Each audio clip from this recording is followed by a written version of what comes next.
Lincoln South Food Hall in Bellevue. Fitness for foodies. From carb-loving meat eaters to vegan and everything in between, we've got you covered. Grab a quick lunch or come for happy hour. You'll leave craving more. Order online at lincolnsfh.com. Moving 92.5. Brooke and Jubal's second date update. Today, a listener named Ethan is on the phone for a second date update, and I read your email, Ethan. I think I already figured out your problem. Oh, yeah? Yeah. Well, your email was like super positive. You said everything was great. Like it sounded like maybe the best date ever. That's kind of how you framed it in your email. And I'm thinking maybe your problem is the date was just too good. And she doesn't want to do it again. Yep. And that's why she's not calling you back. That's it. No. Yeah, you just ruined dating for her altogether, and now she can't date anymore because it was just such an amazing date. So we're done then. I guess that's it for the second date update. All right? See you later. No, you still want to do it? Yeah, let's run through it just because I feel like it wasn't completely perfect, but Okay. I want to try another perfect date with her. Big Fine, Go against Ethan. the expert. I know. Thought I helped you out already, but whatever. Tell us your story. What's the name of the girl you want to call today? Her name's Skylar. Skylar. Ooh. Okay. Yeah, and we actually met on a dating app, which I'm kind of totally averse to, but I've been on this dating app for maybe about a year at this point, so I feel like I've kind of seen the gamut. So you're a And little most girls- jaded and your expectations weren't real high is what it sounds like. You could say that, but I've had connections with people, but I just haven't, I don't know, something that was completely different about this girl. I just felt like it clicked between us. Are you saying before the date or once you guys met in person? No, once we met in person. Okay. Yeah. So what was so special about the whole thing? I don't know. I mean, I just feel like there were so many Me Too's in the conversation. You know, like she would be saying something and I would be like, oh my God, me too. Hmm. Oh. It was like 40 times where we were like, oh yeah, me too, me too, me too. That's when it's good on a date. If it starts with a hashtag, it's not going to be a good thing. I guarantee it. Right. No. I mean, it was not like that at all. It was just like, if I was saying like, oh, I was a Boy Scout. She was like, oh my God, I was a Girl Scout. We had like so many things that we had in common. And, But yeah, the big thing is we kind of connected over how long we were kind of in the Scouts program. Oh, you guys went Okay. deep into Wow. the... Yeah. We went for a deep, because she was a Girl Scout for like, I don't know, like, from when she was 9 or 8 until she finished high school. Oh my God, did you guys have like a knot tying contest right there? We totally could have. I would have loved to have had that. How many knots can you do? Maybe 15, 30 right now? Wow. Oh, cute date. So are you one of those guys that's like an Eagle Scout? You made it all the way to the top, and then like you live the rest of your life still like a Boy Scout, basically? Well, I mean, it's not like you're always out and you're like bringing a survival kit with you at all times, but it does have some really solid life skills in it, of like this idea of always being prepared and whatever. Regardless, the big thing that I felt like she took from it, what I took from it as well, is that we both really enjoy the outdoors and stuff, and like camping and hiking. So that kind of just gave me like this brilliant idea that I thought maybe it would be really romantic to give Skylar like this traditional campfire, but in the city. Okay. I love those. And so at the end of the date, I was driving her home, and on our way home, I was like, well, 1 second, I'm just going to go in and grab something. So I kind of ducked into the 7-Eleven, and I bought one of those Duraflame logs, and like I got some empty boxes, and I got some marshmallows, because I was like, well, why don't we have this campfire in the city, That's cute. That is really cute. I I mean, thought it would be really kind of fun, right? Yeah. cute until Where'd you you- get busted by the cops. Yeah, I was because I gonna don't think it's legal. You said campfire in the city. Where'd you fire up this log? In the middle of a street? No. He's in a back alley next to a... Yeah, it was kind of a little bit of an alleyway, sure, but it didn't feel sketchy at all. But Wow. but I thought she kind of would have enjoyed it, and she totally did. It's pretty romantic, to be honest. Yeah. Did you guys kiss? Yeah, we kissed. We held hands a little bit. We were kind of being, cuddly and stuff. And So right there in an alley, smelling like I'm sure urine and trash next to a dumpster with a Duraflame log going, you guys were just snuggled up. Oh. it was one of those you had to be there moments. I mean, talking about it in retrospect, it does kind of seem a little Don't let ridiculous. Jubal But hate on your campfire, okay? He just hates the outdoors. That is all true. right? It's very So true. I Even think, city outdoors. I just don't like being outside. Yeah, I think your idea sounds super awesome, and I can't believe she's not calling you back. I feel that way as well. I mean, unfortunately, we weren't able to actually eat the marshmallows that we were roasting because I guess the Duraflame is like toxic, I guess. Yeah, it's not good. Yeah, the chemicals. Yeah, there's a lot of chemicals in that thing. Yeah, exactly. I guess my part of being prepared as a Boy Scout kind of fizzled out at that. But it was a good date. I left it at that. I drove her home, kissed again at her place, and then, I texted her after a couple days just to check in, and she didn't ever text me back. So Wow. I think Jubal's right. It was too perfect. Oh, Yeah, you maybe guys it was just agree? too perfect. Yeah. You haven't heard a word from her at all?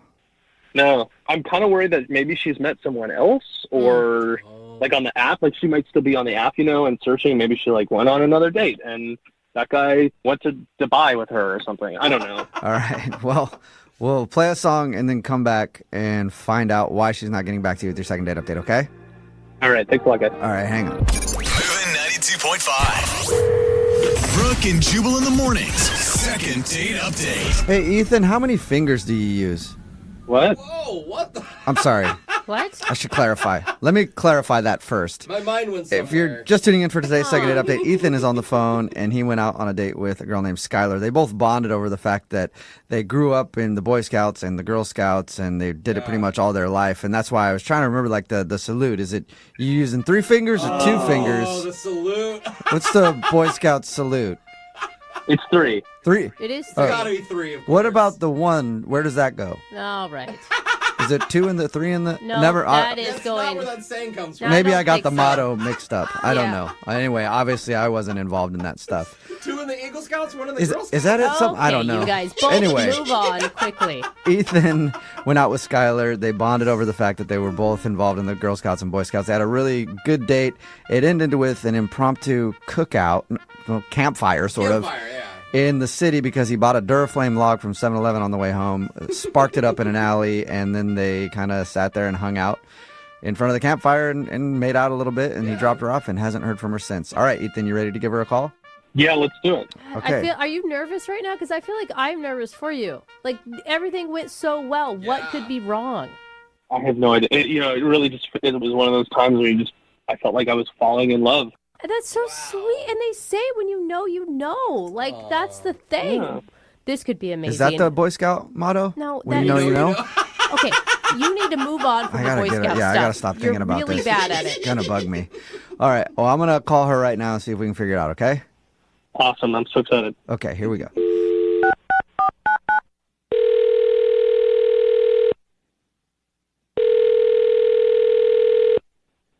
Hello, Hi, may I speak to Skylar? this is her.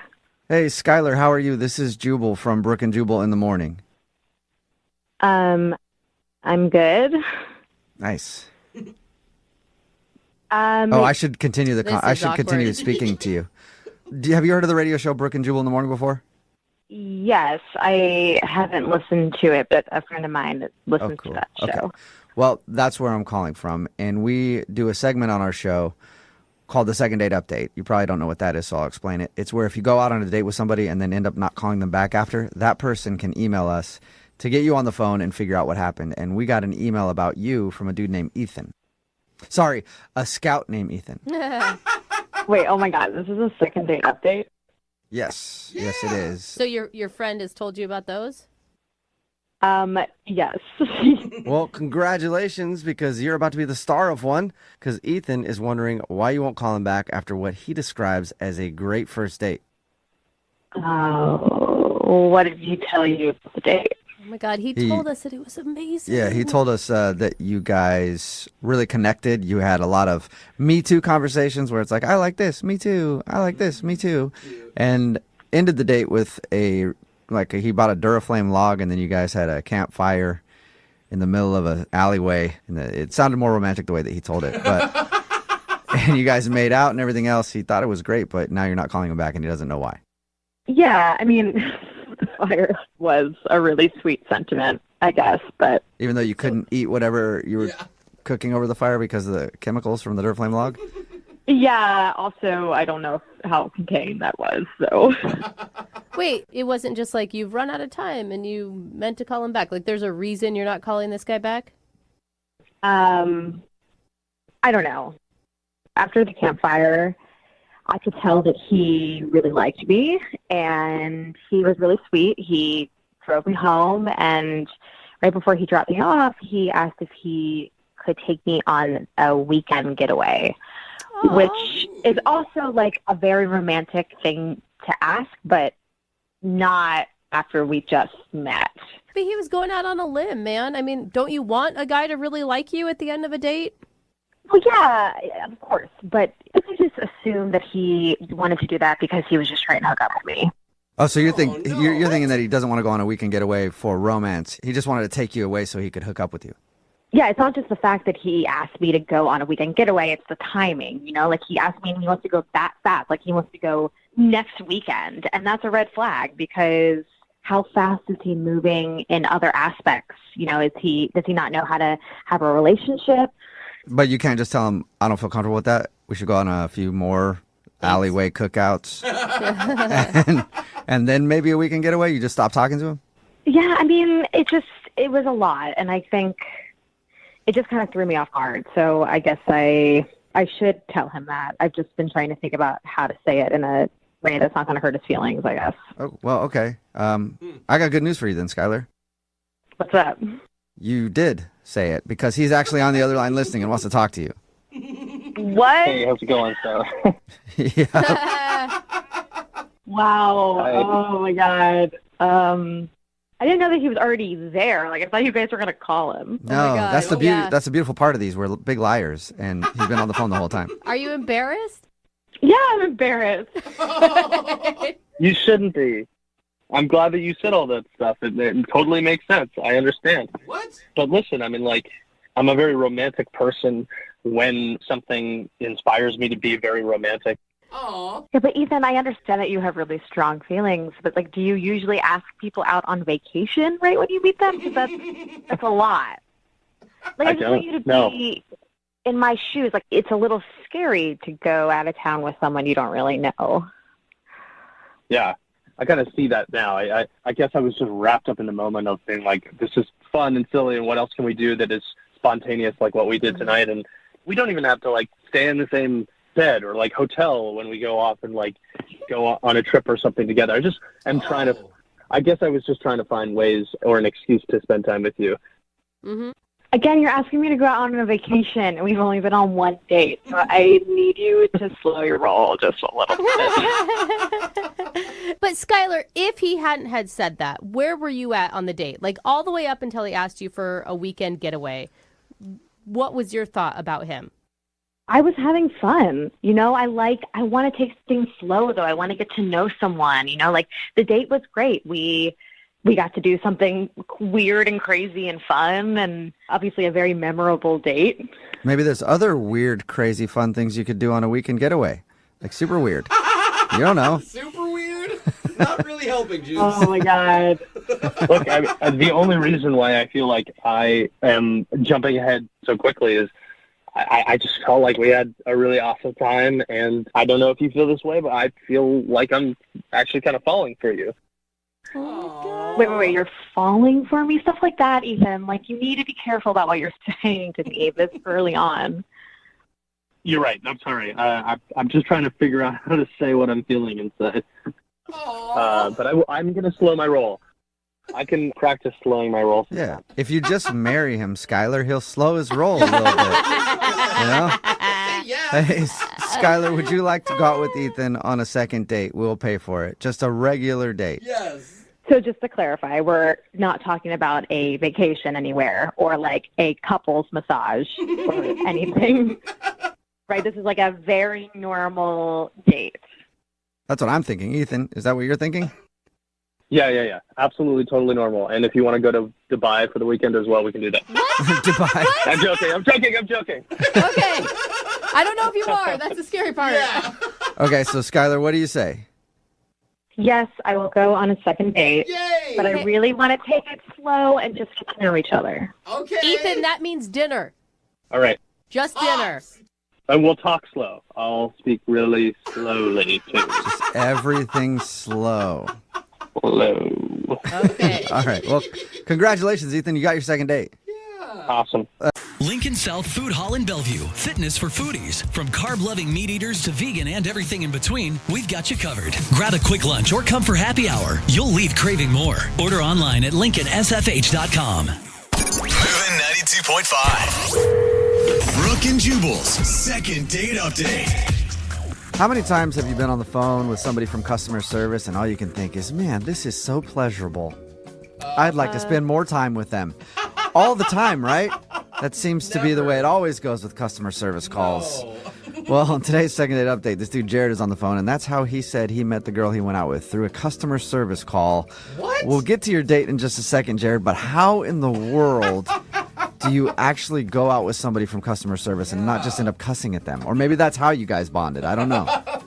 Yeah, no, well, we didn't cuss at each other at all. Okay. It was, Good. I figure maybe you just like to argue with people that you go out with. So you got in an argument and you're like, hey, let's go out. You sound fun. no, not at all, man.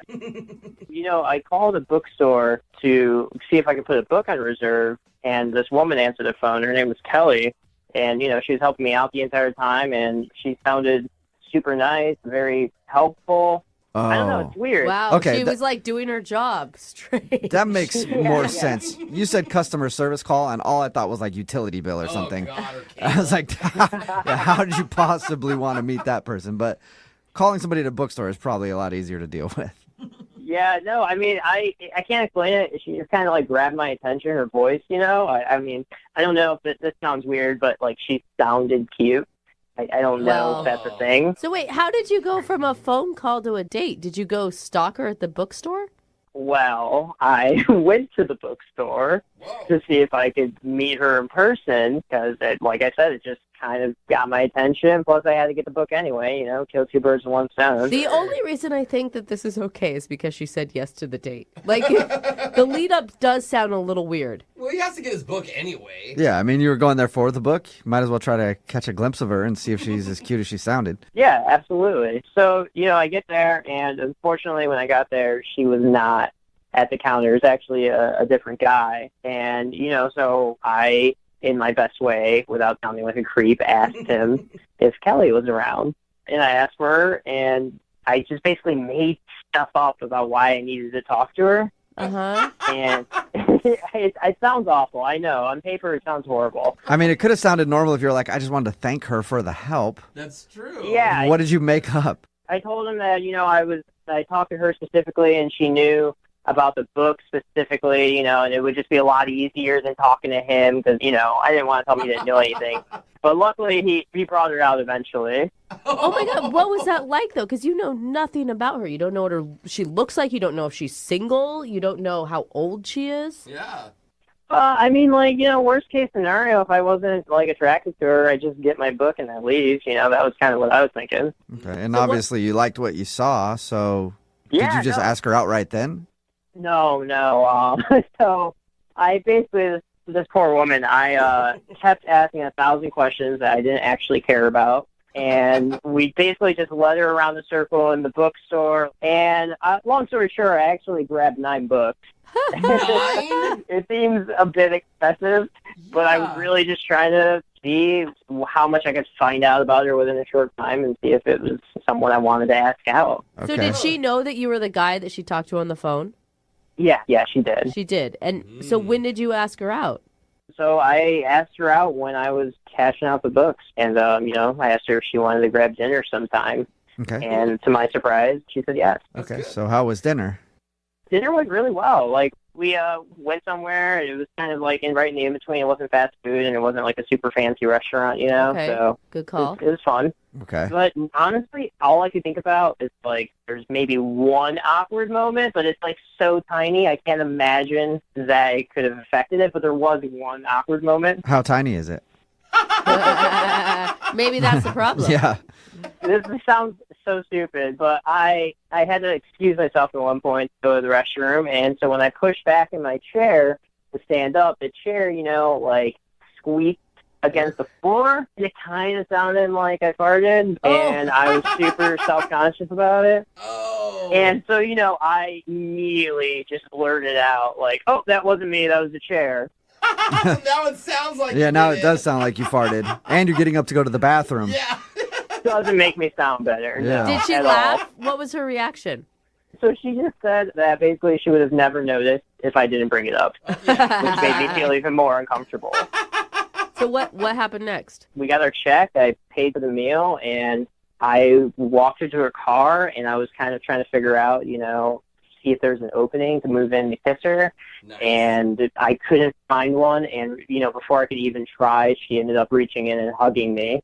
And that's how the date ended. Okay. That's not terrible. Yeah, A that's hug's always not like bad. neutral. A hug is good. At least she touched you, Mm-hmm. even though you farted. All right. So how many times have you tried to get a hold of her?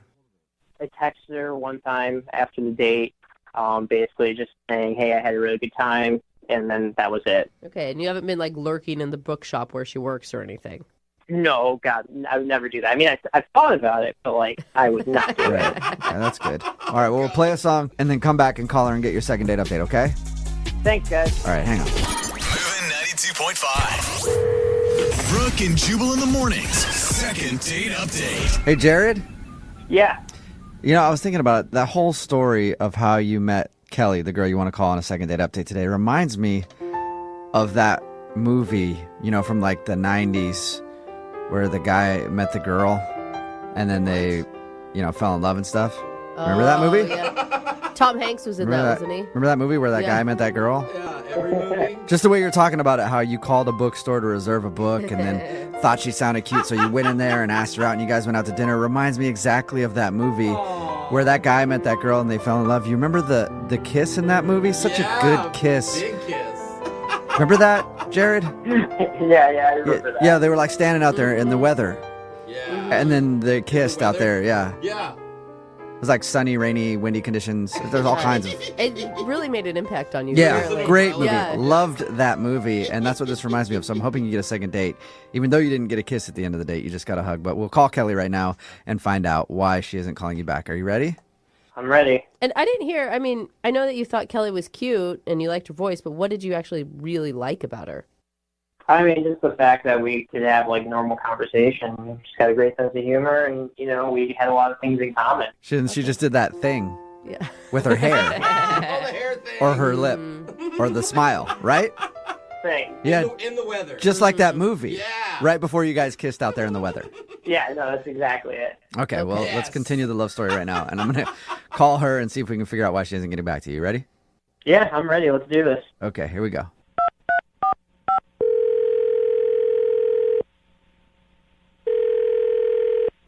Hello? Hi, is this Kelly? Yes. You sure about that? Yeah.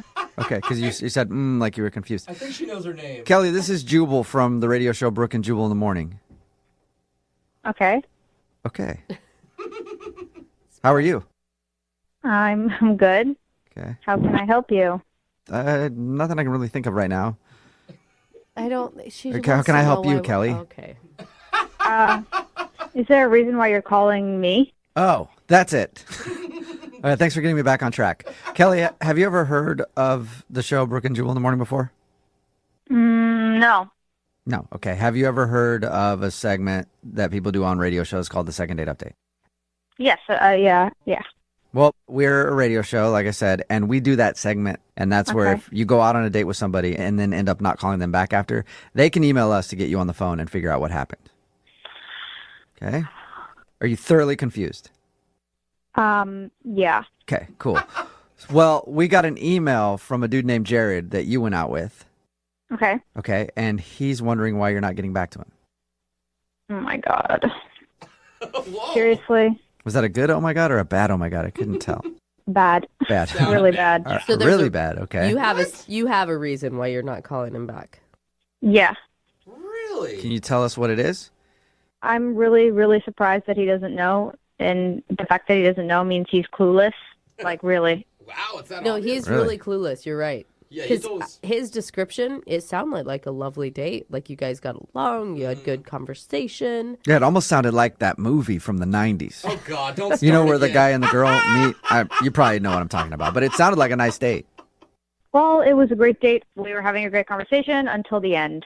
Okay. The end, what- he ruined it at the Yeah, end. What happened at the end? So the waitress comes over, asks us if we want dessert. We say no. And she's like, do you want to take this home? And he's like, sure. And she's like, 2 boxes? And he's like, oh, no, you can just put it all in one. And then she Okay. takes our plate and puts all the food in one box, and it comes back, and he says nothing. And he takes it? So wait, He took the box? He took your leftovers? Yeah.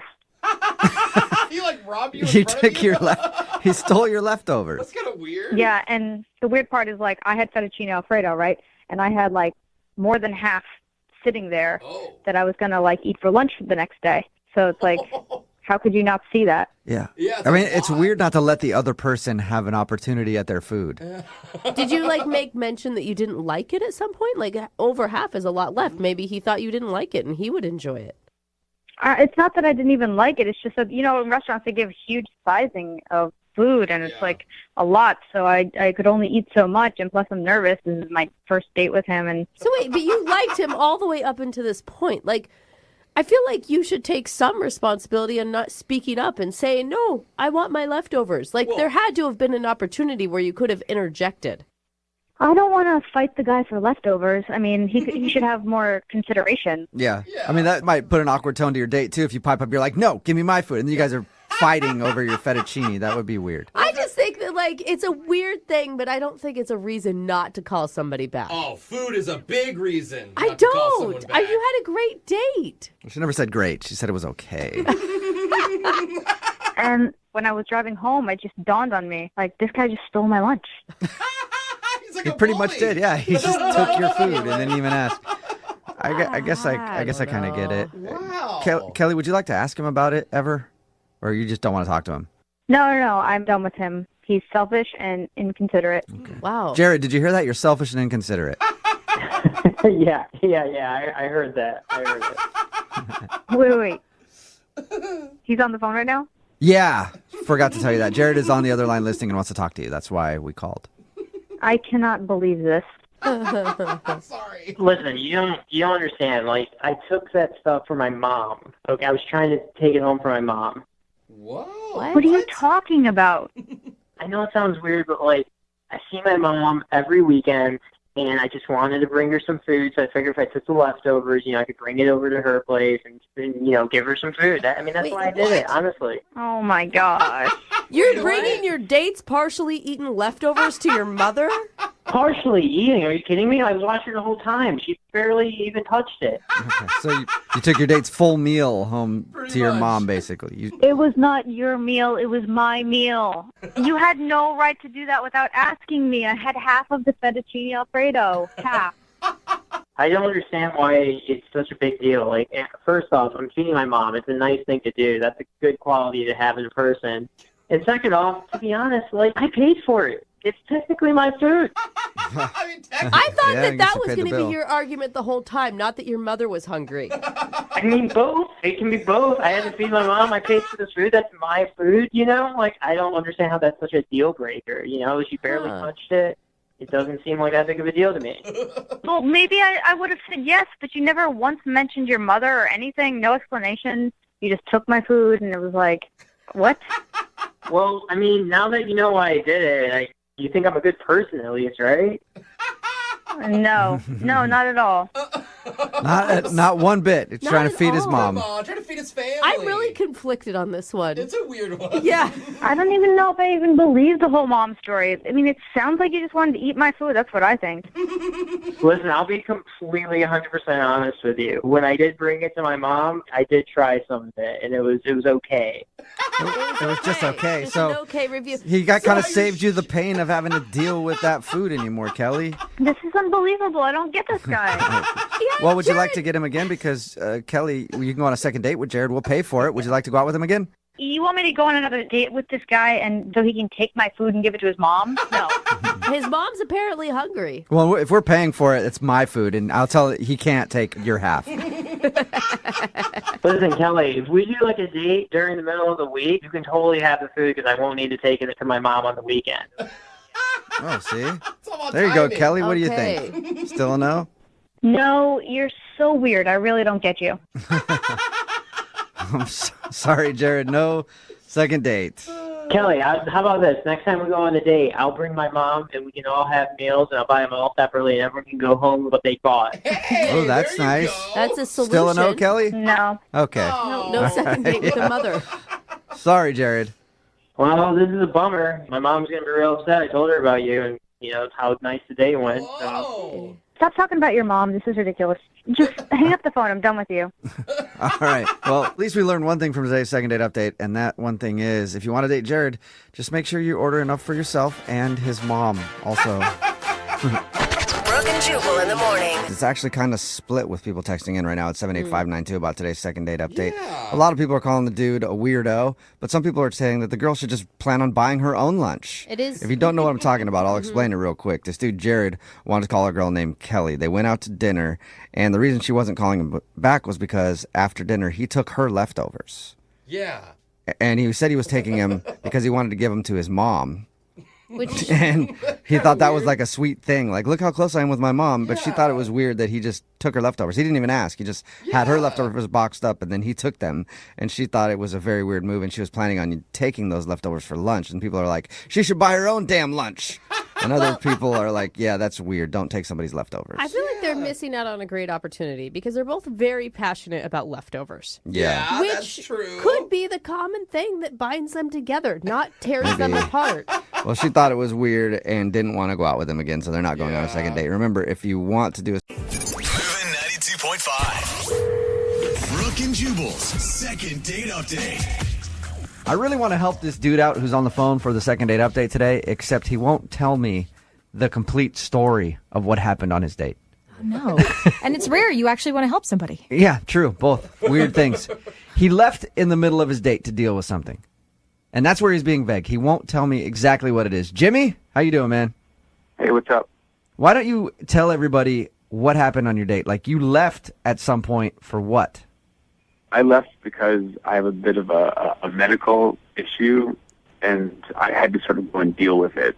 So when you say you left in the middle of the date, you got up and just left. Well, no, it's not like I just got up and walked away. Like I excused myself. I told her I had to go and deal with this thing, and I went outside. You can't give me a clue at all what the medical issue you had to leave your date in the middle of was for? No, I really want to keep that private. Did you give Marissa more information than we're getting right now? Yeah, I explained the situation to her, and she seemed cool with it initially, but when I came back, I don't know, her energy was different, you know. I tried to get things going again, sparked a conversation, but it's just like we weren't clicking, you know. And then how was the date going up into the... tell us a little bit about what you guys did before you excused yourself for... Well, up till then, actually, the date was good. I'm born and raised in Seattle, but she just moved here. So I decided that I would show her some stuff that she hasn't done in Seattle yet. So I know it's going to sound kind of lame, but we rode the monorail. Okay, so touristy stuff. Yeah, so you rode 2 blocks on the monorail, and then you had a whole afternoon to kill after that, right? So, I know. It's just something everybody's got to do it once, you know. And it was great. It was a nice time. And then we went and we had sushi. okay, and that's when your medical issue came up and you had to excuse yourself. Yeah. How long were you gone dealing with whatever your medical issue was? It was a while. It was 10 minutes, maybe 15. Okay. 10, 15 minutes, okay. Do you think that she believed you when you said medical issue, or do you think she thought you were lying and doing something else? At first, I thought she was cool with it, but when I got back, I don't know, she seemed kind of pissed off. And so it made me think that maybe she thought I was lying to her or something like that. I don't know. All right, and then how did the date end with you guys? We left the restaurant, and then we each got separate cabs. I gave her a hug, and that was about it. And I said, I had a good time, and we should do this again. And she said to text her, and so I have been, but she's not responding. Nothing. Okay, and how many times have you tried texting her since your date?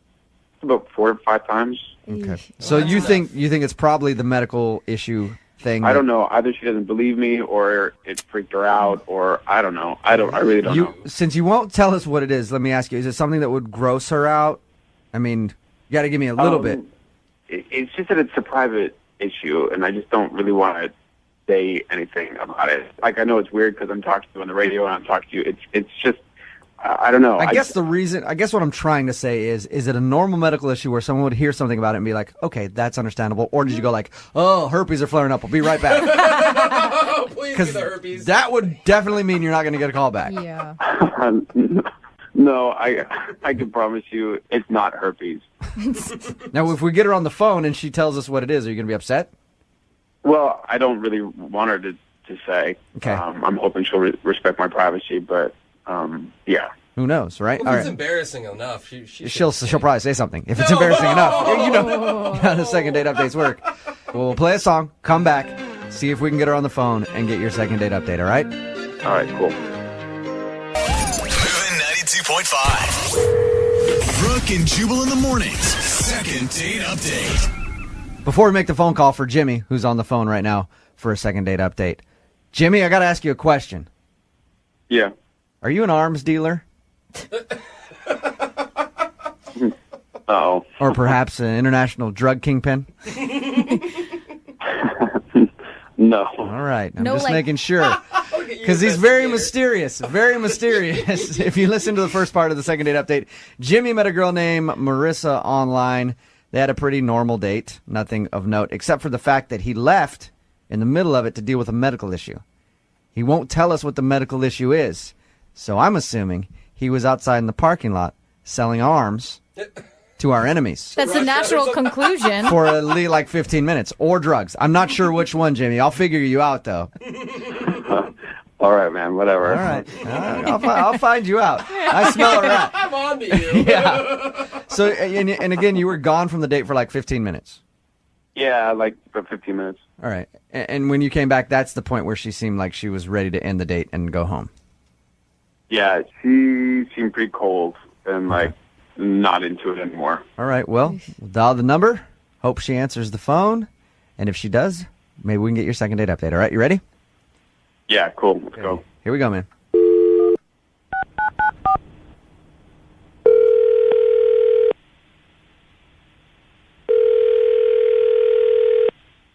Hello? Hi, is Marissa there? Yeah, this is her. Hello, Marissa. How are you? This is Jubal from Brooke and Jubal in the Morning. Who? Jubal from Brooke and Jubal in the Morning, the radio show. Yeah, you are definitely a listener. Do you have a few seconds to talk to us? I'm sorry, why are you guys... What is this? Why are you guys calling me?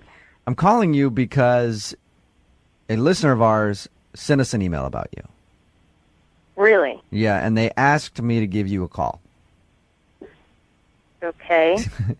His name is Jimmy, and you went out on a date with him recently. Oh, no. Okay, so you remember Jimmy. Oh, God, that guy. Yeah, that guy. All right. It sounds like you didn't have a fun time. It sounds like you didn't have a fun time with Jimmy. Jimmy had a great time with you. Oh. The reason that I'm calling is he'd love to see you again, but you're not responding to any of his text messages.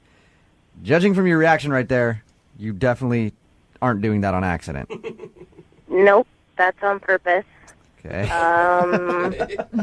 Is there something that Jimmy did to make you not like him? Yeah, I guess you could say that. Is it the fact that he left in the middle of your date to take care of some sort of medical issue that he won't tell us what the medical issue is, but he described your date to us and said that everything went well until that moment where he got up, left, and came back 15 minutes later, and then you seemed kind of cold and upset. He told you all of that? Yep.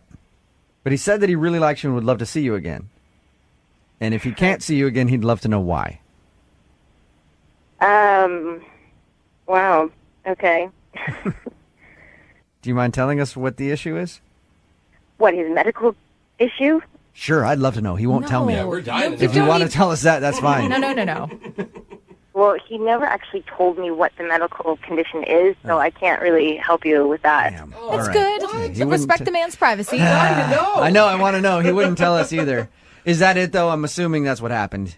I mean, we were having dinner, and I was telling him this story, and all of a sudden he got really quiet and stopped eating. Okay. And I could kind of tell that he wasn't really listening to my story, you know? Mm-hmm. So he tells me, he's like, so, hey, I haven't told you this, but I have this, like, medical condition, and I need to leave. So I'll be right back. And I was like, okay. And he actually left the restaurant. He walked right out of the restaurant. And I was like, oh, my God, he's ditching me, you know? Yeah, he told us he went outside. But again, he wouldn't tell us what the issue was either. Yeah. So I told my waiter, listen, I'm not dining and dashing, but I'm going to leave my purse right here. My date just left, and I need to go find out where he is.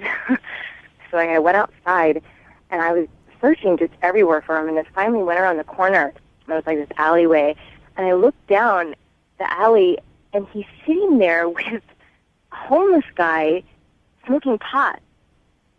What? Wait, what? And I don't think he saw me, so I went back into the restaurant. So he took a weed break in the middle of your date. Yeah, and I was just like, this is the rudest thing that anyone's ever done to me. I mean, And he can't you wait till later? He was smoking it with some homeless dude? Yeah, he like bummed it from a homeless guy. It's weird. Like, it's almost like if he passed by, the guy was like, oh, man, I can't listen to this date anymore. I got to get outside and smoke with this dude real quick. Is that what it felt like to you? I was shocked. You know, it was the first date, and my date had gone and smoked pot in the middle of it. I felt like I was in the Twilight Zone. I was like, who does that? Yeah. He could have at least invited you, right, Marissa? Oh, come on. Marissa, I've been turned off in the past when a guy has gone out and taken a cigarette break. So, I mean, I can sympathize with you on that. Do you feel like he lied to you? I don't care. Honestly, I just don't care. I just never want to see him again. Marissa, if you could say anything to Jimmy right now, what would you say to him? Stop texting me. Stop texting me. Okay. I would like you now to say that to Jimmy because he's actually on the other line listening. Shut up. Hey, Marissa. Oh, my God. Are you serious? Yeah. How's it going? What are you doing? Jimmy, did you leave your date to go smoke weed with a homeless dude? Okay, I did. Nice. But it is connected to a medical condition, and I didn't want to say anything, but Are you stoned right now, Jimmy? no, not yet. Not yet. Okay. So you smoke medical marijuana for a legit medical reason? Yeah, I have anxiety.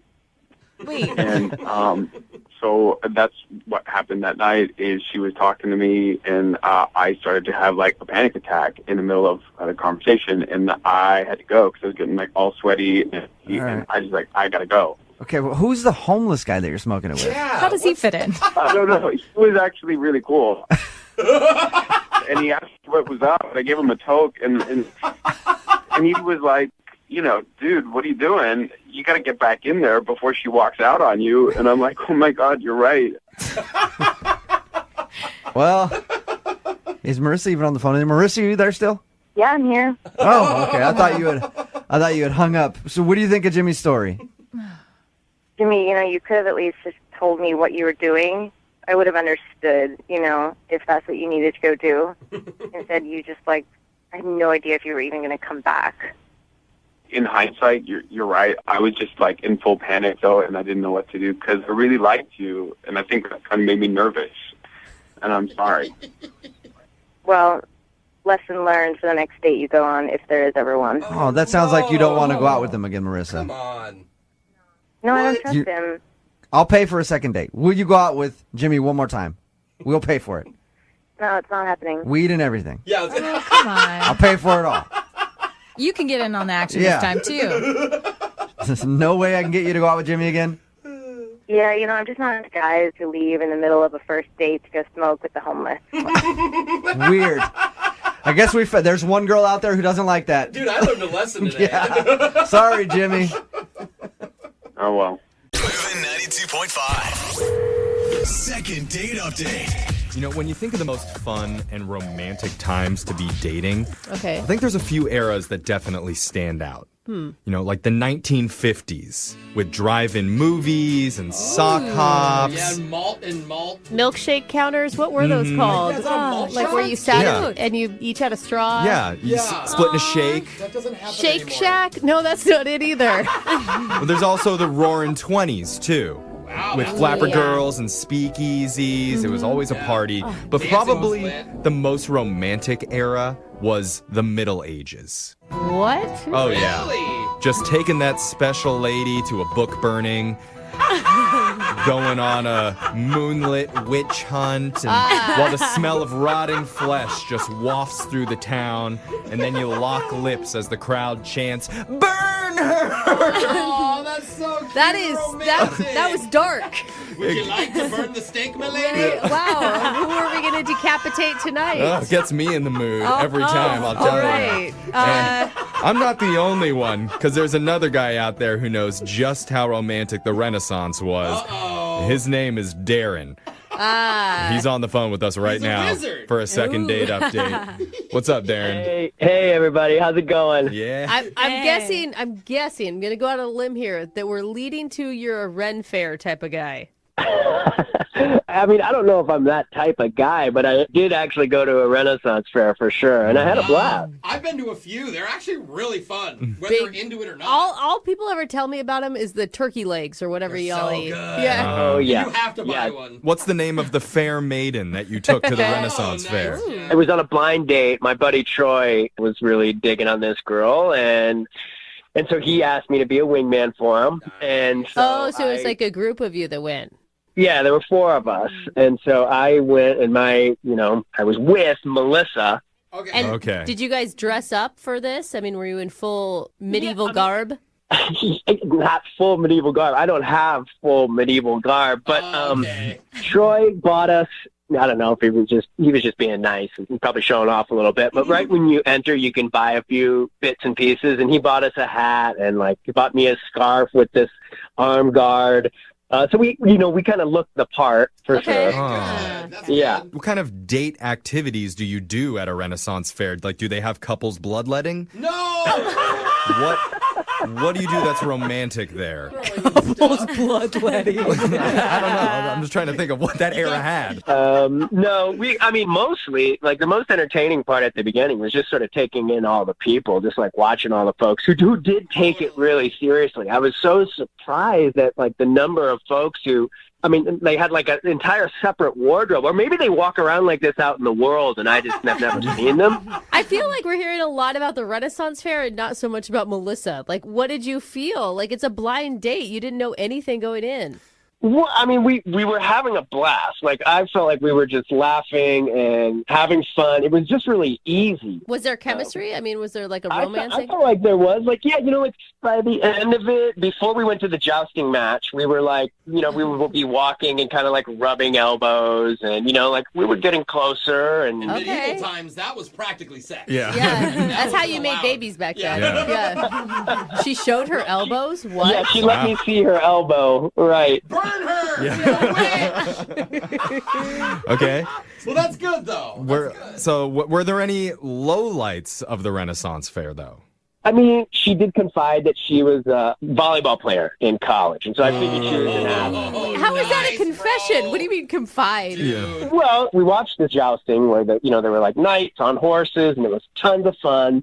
And then they opened up this sort of participant jousting section where you had to stand on a log, and you sort of poke each other with these foam tip lances. And so we jumped on the balance log and started goofing with each other with these lances, and she throttled me. She landed me a hit, it glanced off my shoulder and hit me in the neck, and I went down. Oh no! Did she apologize?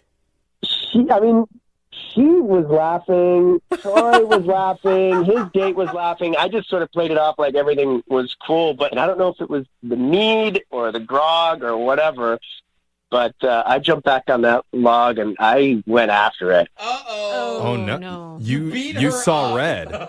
Yeah, I just wanted, I just wanted to let her know that yes, you're an athlete, but I can play this game too. Oh, so competitiveness. Okay. I've been working with a lance for years, so I'm going to show you who's boss. Is that fun? I was having a good time. I was a little worried, and am a little worried that I might have taken that just a little too far. I'm a man. I can't get beat by a woman. Yeah. That's kind of like the vibe it sounds you're sending off right now. But it's in keeping with the Renaissance theme. Yeah. So you're just in character. That's not showing who you really are. Right. But I think that we had enough of a great time that I could put it back together. We laughed and giggled almost the whole time. It was really fun. How did the Renaissance Fair end between you two? Was there a kiss or a hug? Ooh. there wasn't a kiss or a hug because we were in the sort of duo date moment, but I definitely left showing interest, and I asked for her number, and she seemed very eager to give it another run. Okay. Yeah. Let's see what she has to say. We're going to play a song. We'll come back. We'll call the fair maiden Melissa for you, and we'll try and get you your second date update. All right, Darren? I really appreciate it. Thank you. Okay, hold on. If you're just tuning in for the second date update, we've got Darren on the phone. He recently wingmanned for his buddy at a Renaissance fair. Yeah. And his blind date there was a woman named Melissa. He says they had a great time together, checking out the medieval merch, drinking mead. But things got a little weird when they did some playful jousting using foam lances.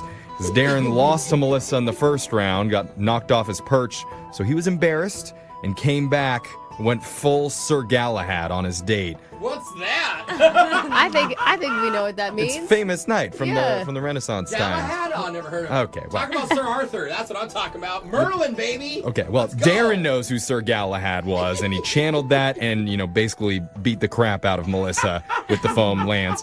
So he's worried maybe he got a little too intense in the moment, and that could be the reason that she's been blowing him off. Is that right, Darren?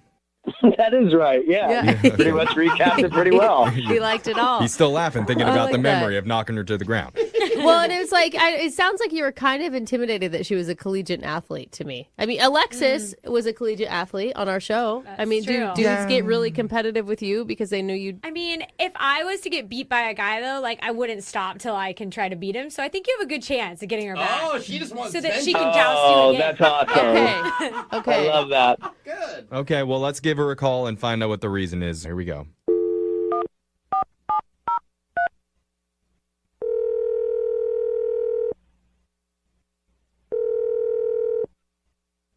Hello? Hi, is this Melissa? Yeah. Hi, Melissa. My name's Jeffrey from the radio show Brooke and Jeffrey in the Morning. You have a second to talk with us? I guess. This is strange.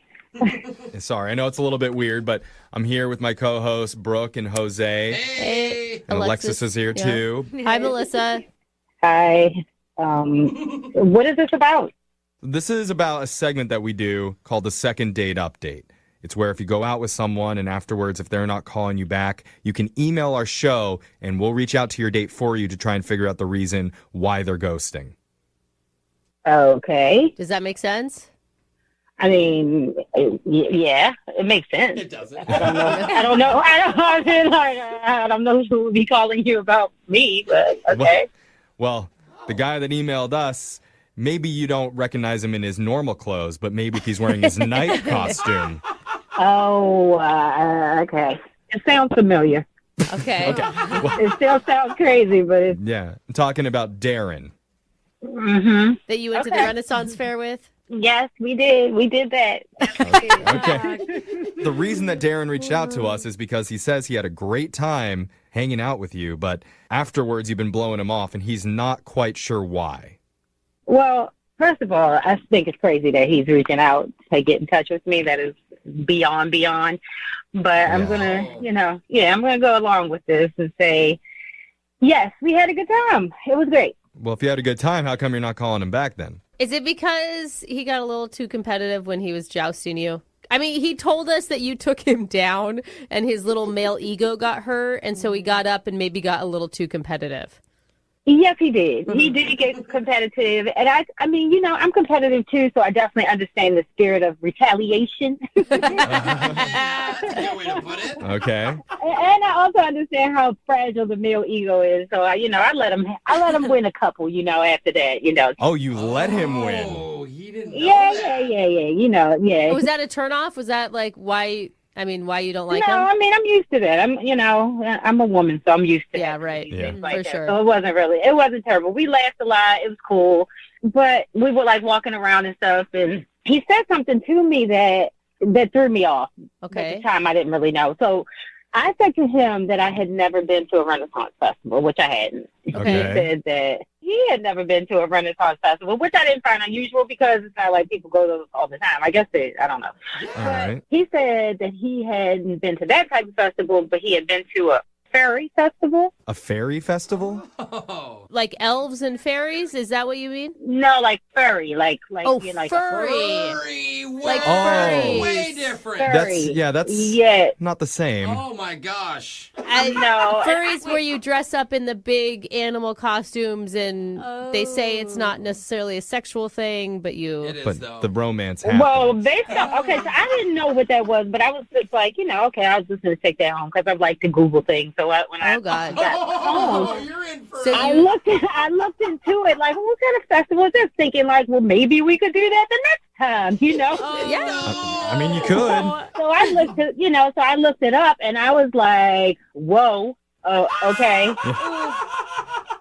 Yeah. And so I guess I don't need to tell y'all. You said it's like a festival for, you know. I think they like, call them conventions. Orgies. I don't know that they always are, though, because I had a girlfriend stay at a hotel once that had a furry convention going on. She hooked up with one, didn't she? No, but there was like schedules for like nap time in the lobby where they would all go cuddle together. And she said when you would get in the elevator with them, they would all pack in together because they like to be really close and tight together. I haven't heard of this. I don't. Are That's you- what my think this friend is normal. said. Oh, really? Was it really your friend, quote unquote? I have She was this on a weird work friend trip. I swear. and I just happen to know all the details about the convention from what she told me. Obviously, I didn't go. I think it's fascinating. Okay, but for you, Melissa, But the I've heard that furry. it's not always sexual. That's what I'm saying. But for you, Melissa, well, what I read was quite sexual, and it was quite freaky and a little bit too freaky for me. And I'm like, you know, if we go out, I don't want him trying to, you know, put me in some... Bunny No. rabbit. You don't want to be a little panda bear? No, I didn't want this to escalate into anything that I was not comfortable with, so I just decided that I wasn't going to call him back. That's all. I'm sorry. I know that you don't like escalating things, but I have to escalate this conversation just a little bit and let you know Darren has actually been on the other line listening, and he heard everything that you said. Why would y'all set me up like that? I'm sorry. Part of the show. He was desperate. Darren, take off your giant squirrel head. Are you still there? Oh, my gosh. Yeah, I am still here. I am. Did you hear what Melissa said? Why she's freaked out? I did. I'm like, I actually forgot that I even brought that up. It was just like not even a thing for me. It was just like a silly little, you know, wingman date kind of experience, similar to this like Ren Fair thing. You wingmaned at a furry convention too? Who are you hanging out with? I think it's fine. It was not pitched to me as a furry festival. It was pitched to me as like a animal costume thing. Okay. I mean, honestly, like I was curious, and there was some really interesting behaviors going on, Yeah. and I was just sort of a fly on the wall. Melissa, you watched. Melissa, are you listening to him? I mean, I think it sounds like he went to this thing once. He wanted to see what it's about, check it out. I mean, I don't think he's going to put you in a puppy costume anytime soon. Yeah, I could have overreacted. You know, Google will have you doing that, though. It's like, Dude, you're right. But Darren, did you participate? I know you were a wingman, but did you participate in any of the extracurricular? You know, like Oh my God! the adult stuff. I get what you're asking, Melissa, and I'm so embarrassed that I have to answer this, but no, I did not participate. I watched some interesting stuff go on, but I did not do any of it. Okay. I think that it's cool, Melissa. Don't you think just watching people do weird stuff is maybe worse I than just participating? Guys, No, I don't. Kink shame, Oh, okay. What's wrong with just Look, bars? okay. I think people have to go to these places. You do go to bars, but you're dressed like a squirrel. Yeah. Yeah. People watching is okay, but you know. That's Yeah. a little different, though. At least he didn't wingman at BronyCon. Then it'd be a different story, maybe. I'd still be okay with that. Okay. I don't know. I don't even know what that is. What is BronyCon? Don't Google anything anymore. Oh, I'm man. like, you know, I can't believe that I'm letting you all let me know that I'm a square. This is terrible. Well, hold on. Maybe we Like, I don't know. maybe we can round you out a little bit because we want to offer to send you on another date with Darren, and we'll pay for it. Doesn't have to be to any convention. Maybe just a normal dinner date. That might be a better, like, reset. Yeah, you could start by wearing a wig, and then we'll build up to like more and more of a costume thing. Oh, Darren loves it. There you go. He's trying to watch. Okay, as long as he wears one, too.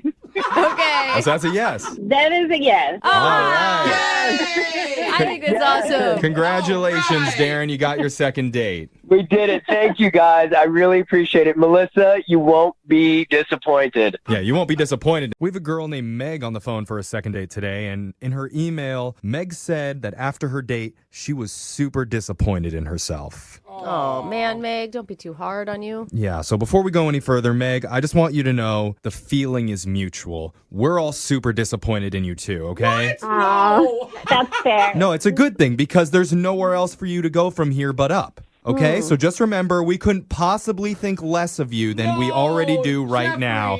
So with that in mind, tell us about your date. Who's the guy you disappointed? He doesn't speak for us. Well, I met this guy named Sergey. I swiped right because I thought he was cute, and he ended up being cute in person, too. Okay, so I see what you're saying, Jeffrey. She is at the bottom. Yeah. She's hit rock bottom. Give her a chance. I mean, obviously, things are bad, Meg. Yeah, but I'm still just really confused.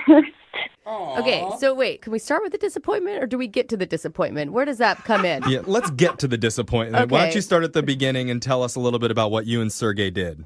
So when we talked on the phone, we learned that we both love to travel, and Shocking. he's gone to a bunch of places that I have on my bucket list, like Machu Picchu, and I decided that instead of going to, a normal, boring sit-down dinner, it'd be kind of fun to experience other cultures together and try street food from around the world.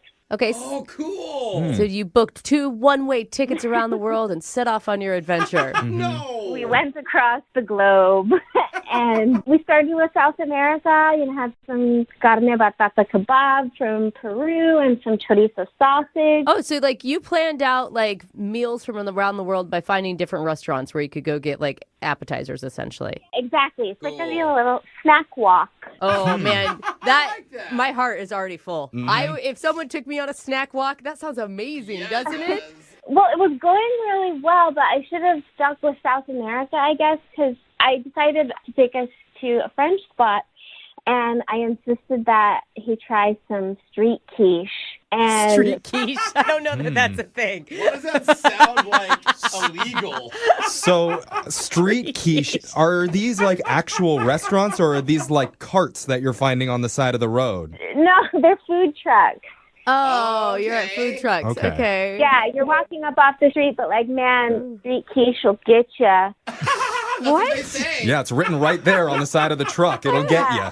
15 minutes after he had the street quiche, he was just in really bad shape. He was heaving. Oh. And sweating. It was really scary. So I took him to urgent care, and I felt terrible because of this stupid street quiche. And so the nice thing was that our conversation was a little bit surfacey at the food trucks, but in the waiting room, he opened up a little bit. That's nice. In between heaves and cold sweats, he's opening up to you? See, that's the secret to getting a guy to open up to you. Put him in the hospital, and he'll tell you exactly what you want to hear. Oh, yeah. Get him vulnerable. He was crying to you, is what it sounds like. What did he tell you about? What'd you talk about? Oh, we just talked a little bit about our families and where we grew up, and we tried to not talk about food. Good. So, obviously, I cut it short because he wasn't feeling well. I stayed until he saw the doctor, and then I offered to take him home, but he just insisted on getting himself a lift and taking care of himself, and we had a really, polite hug, and that's kind of how things ended. I sent a check-in text to let him know that I had a good time before the heavesies. But, he's not really, there's no flirting or extra engagement. It's all very polite. Well, I would assume that he's very embarrassed. Anyone who's got food poisoning. I mean, I'm assuming that he had food poisoning from the street quiche. It's not your best look. So why are you disappointed in yourself after this? Because the quiche didn't kill him? Or did you want to get to the rest of the countries? No, because the quiche didn't kill me. It was, I feel a little responsible because I was the one telling him to try some food from my country. Oh, no, your country hurt him. Your heritage food. Yeah. I want him to know that he shouldn't feel embarrassed. Or be afraid of the French. So when did he get released from the hospital? When's the last time that you talked to him? It was about a week and a half. I'm sorry. If I got food poisoning on a first date, I wouldn't be calling the guy back either. No. All you think about when you think about them is the terrible night you had. It's like he's not going to eat quiche for at least 20 years, and you're associated with it. So, well, that's what I thought. But then after he got sick, he kind of opened up to me. So I'm a little confused. Why we were able to have this authentic, meaningful conversation and then nothing. Yeah. All right, Meg. Well, why don't you go grab a plate of quiche? We'll play a song and come back, and we'll call Sergey for you and get your second date, all right? Thank you. Okay, hold on. Just joining us for part 2 of the second date, we're on the phone with Meg. She went out with a guy named Sergey and accidentally gave him food poisoning on their date. She didn't give it to him, but yeah. She took him on a little tour of all the food trucks in their neighborhood, and she forced him to eat some street quiche. Didn't force him. Asked him, whatever, which made him open up, just maybe not in the way she hoped, because he became violently ill, and she had to bring him to urgent care, and once they released him, he has not reached out to her for another date. So, Meg, we're going to try our best to figure out what's going on with Sergey. Thanks, you guys. I really hope street quiche didn't just ruin everything. Well, it did ruin a lot of things. Yeah, probably his pants. But I just think he's embarrassed. I think if we can get through that piece for him, then it seems like a pretty easy second date situation. Man, I sure hope so. I liked him a lot. All right, Meg. Well, let's call Sergey and find out why he's ghosting you. Are you ready? Yep. Okay, here we go.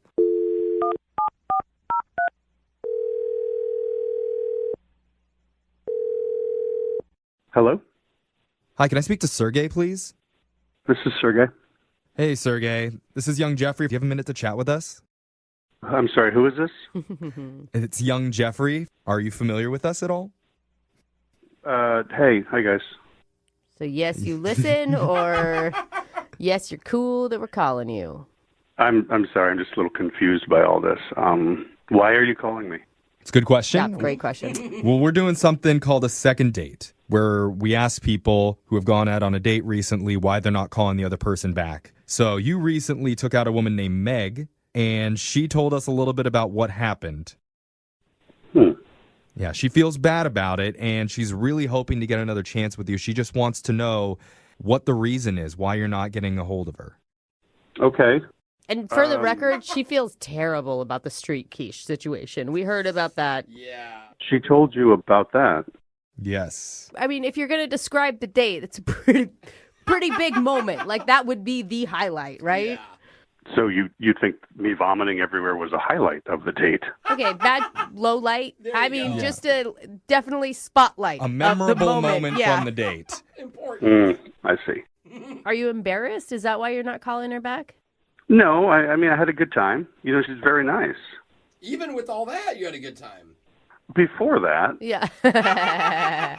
that part wasn't real fun, but yeah, no, she's great. She's very nice. She's great. Okay. Did you guys have chemistry? Yeah, we had fun. We chatted, had a bunch of food. You heard about the quiche fiasco, so yeah, she was nice to hang out with. I don't understand. So why aren't you calling this great, nice, fun girl to hang out with? Bottom line, she just deserves, someone better than me. I can't be honest about my past.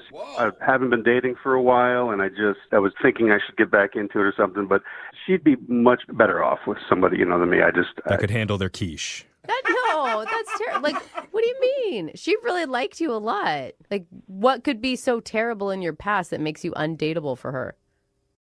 I just think I shouldn't be dating. She deserves a guy that can just be wide open about everything, and that's just... What can't you be open about with her?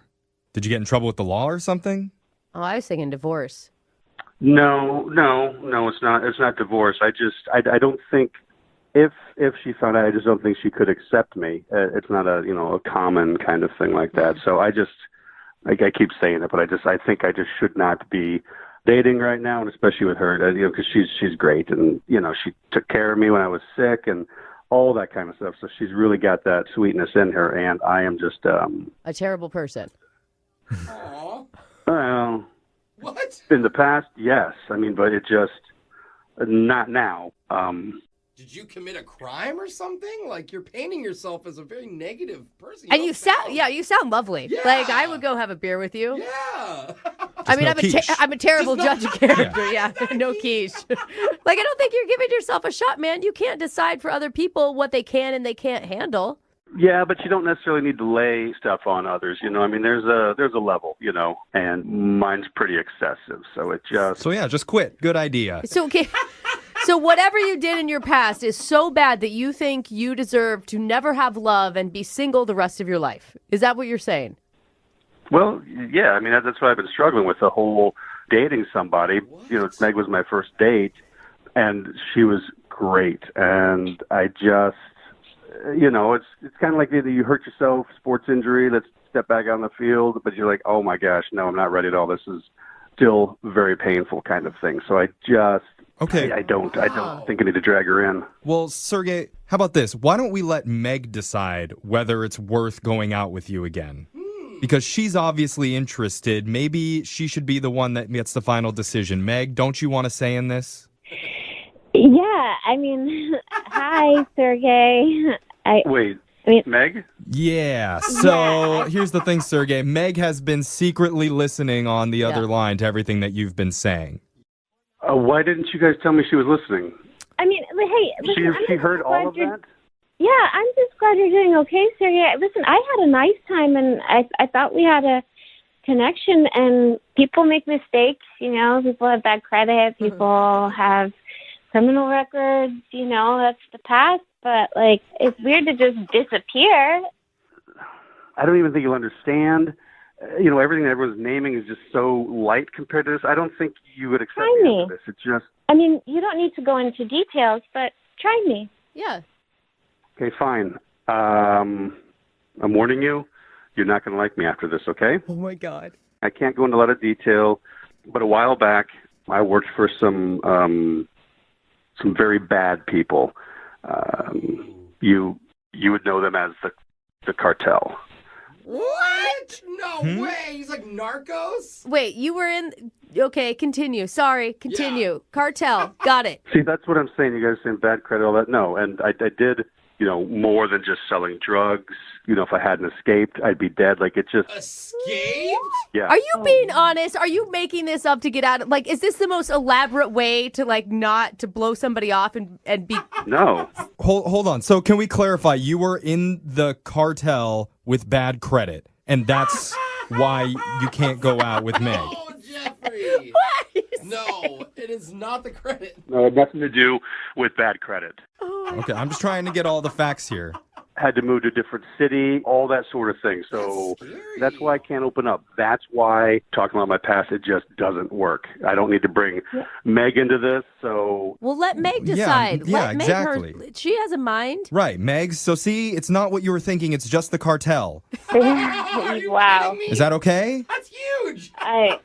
I can't say I saw that one coming, but yeah, we should take things slowly. Very.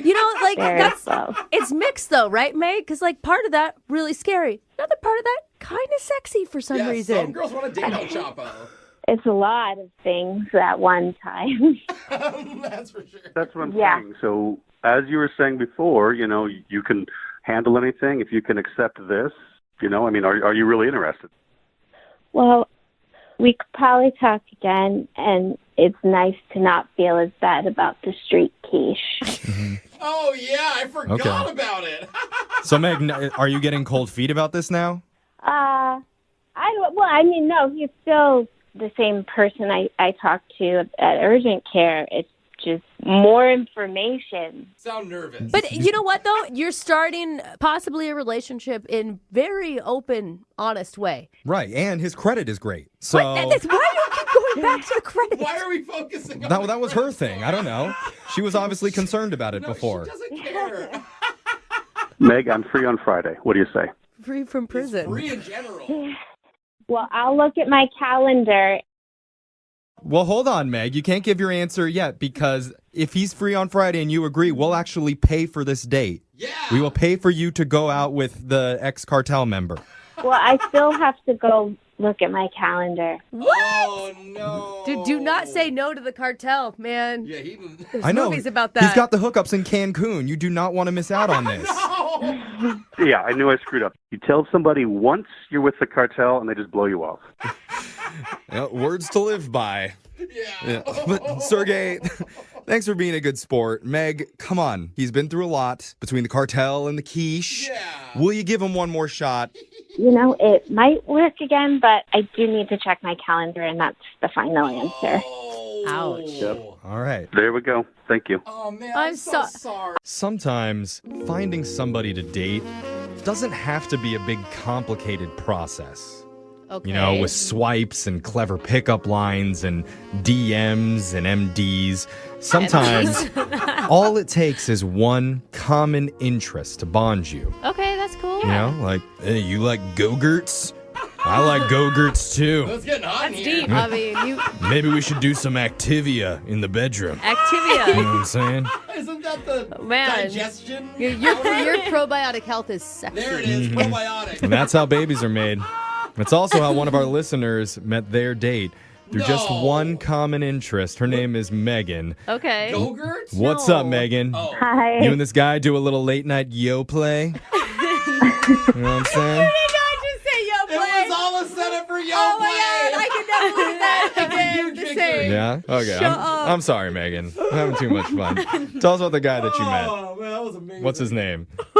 His name was Kurt. Oh my Okay, God. Kurt. I'm sorry. I got to get over Yoplait for a second. You're never going to eat yogurt the Oh same my way God. after this. No, it's going to be a much better Yeah, experience from now okay. on. She's moaning while she eats it. So, No, Megan, where did you meet this guy?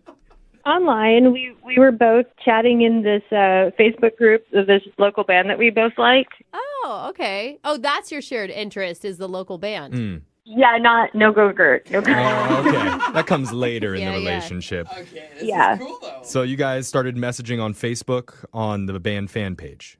Yeah, we kind of took it over, and it was mostly us chatting. Oh, okay. Well, that's fun. That's cool. How did you move to the next step? Well, I kind of looked him up a little bit just to see if he seemed like a normal human being, and he was decent looking, so I was like, well, maybe I'll just message him and maybe we could meet up. I love it. He was good enough. Okay. He wasn't movie star, but he was good looking enough. Yeah. Gotcha. Okay. Yeah, he wasn't a 10, he was like a 7. I'm sure every man loves that compliment. Yeah. But I'm sure a lot of women have been in that exact situation. Yeah, It's like, yeah. you'll do. Yeah. So what did you guys do for your date? He asked me to come over to his place, and he collects vinyl, so we were just going to hang out and listen to some vinyl. And Oh my God, it's hipster love. I love this. Yeah. How did that go?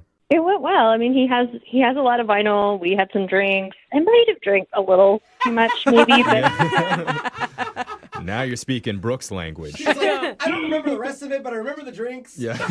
yeah. So we got fairly drunk. We listened to a lot of music, and then we got kind of hungry. And so we ended up microwaving a bunch of frozen stuff he had, like some burritos and enchiladas. And I'm sorry, but this sounds like a really fun date. Yeah. It sounds like a day with me. I'm like, what would I do? Oh, some Hot Pockets? Yeah, except for he's listening to vinyl, so it's all it's kind of classy, right? Sure. yeah. What did you guys connect over besides being intoxicated and the band? And frozen burritos. Oh, there was one point when he wanted to, this is so silly. He wanted to play me a romantic drum solo because he had one of those electronic drum pads. Oh, cool. A romantic drum Don't solo. get me What started would on that music sound like? solos. I was kind of drunk. I don't really remember what That's for you, girl. I think it's more of like a jazz thing. Okay. Yeah, a lot of cymbal. A lot of tapping? Yeah. Yeah. A little hi-hat action. Okay. So Was he serious or was he joking? I mean, he may have been serious, but he was pretty tipsy as well. So, I mean, it might have been a mix. I don't know. Oh, I'm Okay. He just imagining- wanted some confidence in him. yeah, pretty silly, but it's kind of a cute moment for a first date. He was honestly being drunk, and he's still trying to impress you. I think that says a lot. Okay. So, did that get you going? Did you make out with him after that? That romantic drum solo? Down those sticks and get over here. We made up for a little bit after that, but Okay. it didn't go any further than that. All right. Okay. That's good, though. I mean, you had some boundaries. Yeah. And was the kiss good?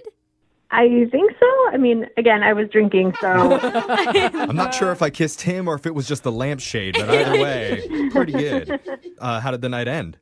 So I asked him if I could crash there, and he was a total gentleman, and he let me have the bed, and he slept on the futon. Oh, that's nice. Oh, wow. Yeah, but then I had to, leave in the morning because I had to go to a meeting, and so I was I kind of just cleaned up a little bit, and then I snuck out because I didn't want to wake him up. Oh, okay. Okay, that was nice of you to clean. You didn't say bye at all? No, but I did text him later, and I made it clear, hey, I had to leave for this thing, and I didn't want to wake you because you were really soundly asleep. Okay. I think that was a good move. What did he say back? He hasn't responded, and he's not responding on Facebook either, and so I don't really understand what happened. And really, I'd totally go on a second date with him, and I am interested, but he's kind of ghosted. Oh. Maybe you guys got so drunk he just does not remember the whole night. It's what did I do last night? Oh, whatever. He didn't know she was there. Yeah. He blocked you out. Right. Are you a sloppy or an emotional drunk? Oh, yeah, in the past. Yeah. No, I usually just get really happy and energized. And then go to bed. Yeah, that's me too. Yeah. All right, Well, we have some things to think about. We're going to play a song. And when we come back, we're going to call Kurt for you. And we're going to try and get you your... Oh, no. Second date. Did you just play the mic with a couple of pins? I tore that microphone Man. up. Oh, man, how romantic. That was. I'm trying to get turned on. Bring the yogurt out after this. Your second date. Nothing gets a woman in the mood like a musical guy that knows his way around a drum set. Okay. I mean, well, that's true. Think about it. When you think of the sexiest musicians of all time, they're all drummers. Really? There are a lot of sexy drummers. Ringo Starr, the one-armed drummer from the rock group Def Leppard. That's actually pretty sweet. I don't remember it. Animal from the Muppets. Yeah. Oh, he was so hot. Of course, last but not least, the little drummer boy. Oh, my God. Oh, man. Do you know how much action this little guy would have gotten if he was around now? Oh, my. I really thought you were going to say Tommy Lee here. He's a grown drummer boy now. It's okay, Alexis. He was born at the wrong time, let me tell you. Missed opportunity there. But one of our listeners, Megan, recently met an amateur drummer named Kurt. They listened to vinyl records together back at his apartment, ate some frozen microwave food, and made out before they fell asleep on separate beds. Yeah. Mm-hmm. When she woke up in the morning, she didn't wake him up when she left. Mm-hmm. She just decided to go, and ever since then, she's had a hard time getting a hold of him. And unfortunately, I think most guys like that. I was going to say, I do it on purpose. Yeah, you wake up and you're like, oh, no awkward goodbyes or anything. Okay, I'll text you later. But there was no hookup that night other than the makeout session. Oh, that's true. Yeah. So then it is kind of awkward. I mean, Megan, are you the type of girl, because you said you were drinking, that doesn't remember everything from that night? I mean, I remember most of it, I think. Okay. Some people black out more than others. I mean, I'm just asking because she has no idea why he's not. Maybe she doesn't know what she doesn't know, Go, right. Not sure what that means. I actually followed that. I'm with you. Okay, never mind. Well, makes sense. It's time. We're going to give Kurt a call and get you your second date. You ready, Megan? All right. Yep. Okay, here we go.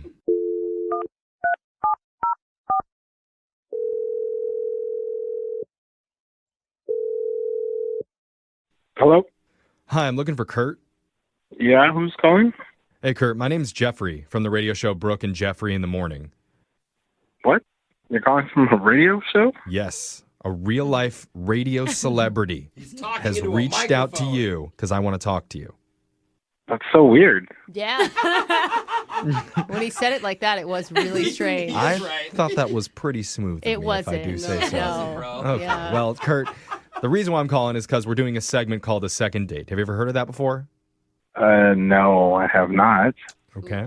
Well, the way that it works is if you go out on a date with somebody and afterwards, if that person isn't calling you back, you can email our show and we'll reach out to them for you to try and figure out the reason why. But I didn't email you guys about anything. No, somebody else emailed us in regards to you. Her name's Megan. Megan. Megan. She emailed you guys. What? Can you let her know that I'm going to be sending her a Venmo request? What? But that I don't want to talk to her anymore. Oh, did she break something, bro? What are you talking about, a Venmo request? A Venmo request. She needs to pay me some money.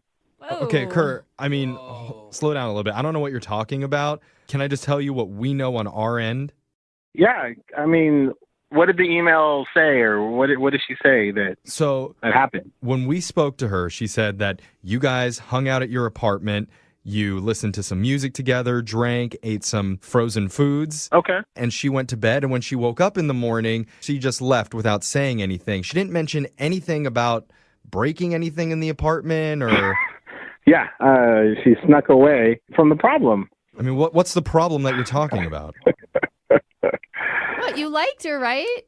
I did. I really did until the next morning. I woke up and, she was nowhere to be found. Uh-huh. We know that. And I went into the bathroom to, use the bathroom. It's in the morning. Oh, is that what you do in the bathroom? You use it? And I couldn't even do anything. What do you mean? What? I literally ended up having to use the sink because the toilet is so clogged. I don't know what's going on, what's in there, what she put in there. No. She clogged your toilet? It could be toilet You paper. guys, I that's do that all the embarrassing. But like beyond any little thing, because like I have a plunger. I grabbed it out and I tried to plunge the thing. Nothing happened. What? I went at it for, I don't know, it had to be like 10 minutes of like trying to. Oh, no. This is so embarrassing. What made you think that it was her? It wasn't me. I live alone. Process of elimination. So wait, you're mad at her because she clogged your toilet? I want her to pay for it? Yeah, that's kind of rude. Oh, no, that's not the end of it. Okay, so once I couldn't get it unclogged, it's a real hassle to get someone in here to do some work in this building, but you always have to let the super know. Right, of course. So I let the super know, and then he hits me with a bill for $500. No. Whoa. What? Now I'm out $500 for trying to have an enjoyable night. I don't understand. Oh, and it's your only bathroom. Oh, no. Oh, but you gotta understand, she'd be so embarrassed. Like, what is she supposed to say? She's supposed to come out of the bathroom like, oh, I just... Yes, I feel like she just ran off and didn't want to foot a bill. And now I'm stuck with it. And she sends me a message like, hey, it was fun hanging out, blah, blah. Like, doesn't even bring it up. She probably doesn't know that it would cost $500. I mean, it's maybe your fault for feeding her frozen burritos. That's I'm sorry, but that's humiliating. I don't know what she was thinking, but there is a sure way to find out. Oh, I'm so embarrassed for And her. Kurt, that's by asking her directly, because I need to tell you, Megan's been on the other line listening and wants to talk to her. Oh, my God. I told you guys I didn't want to talk to her. Well, if you want your money, you better talk to her. Yeah, Megan, you there? Yeah, I'm here. Oh, I'm so sorry. Megan?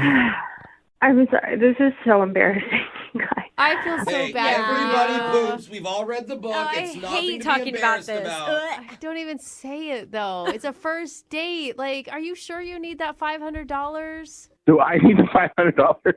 I know, but I Brooke just is feel so so rich. bad for Are you her. sure you need $500? That's It's not what I that much. mean. It's just Well, like... okay, just tell me what happened, okay? And then maybe I can understand why you had to leave in embarrassment. Let's just put it that way then instead. Because to me, I woke up and I thought you tried to sneak off.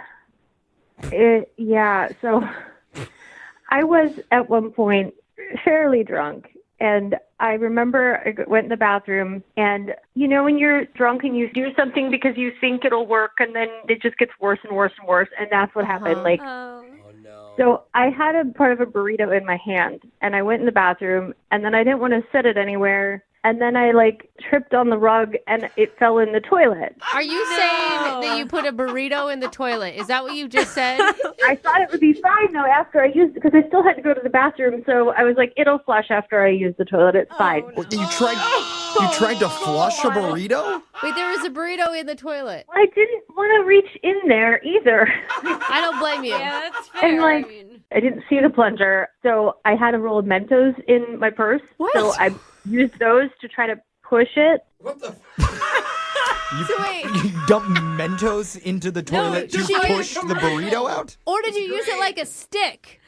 Yeah, it was like a wand, like in Harry Potter. Like I'm pushing it through. I'm trying to push it down the.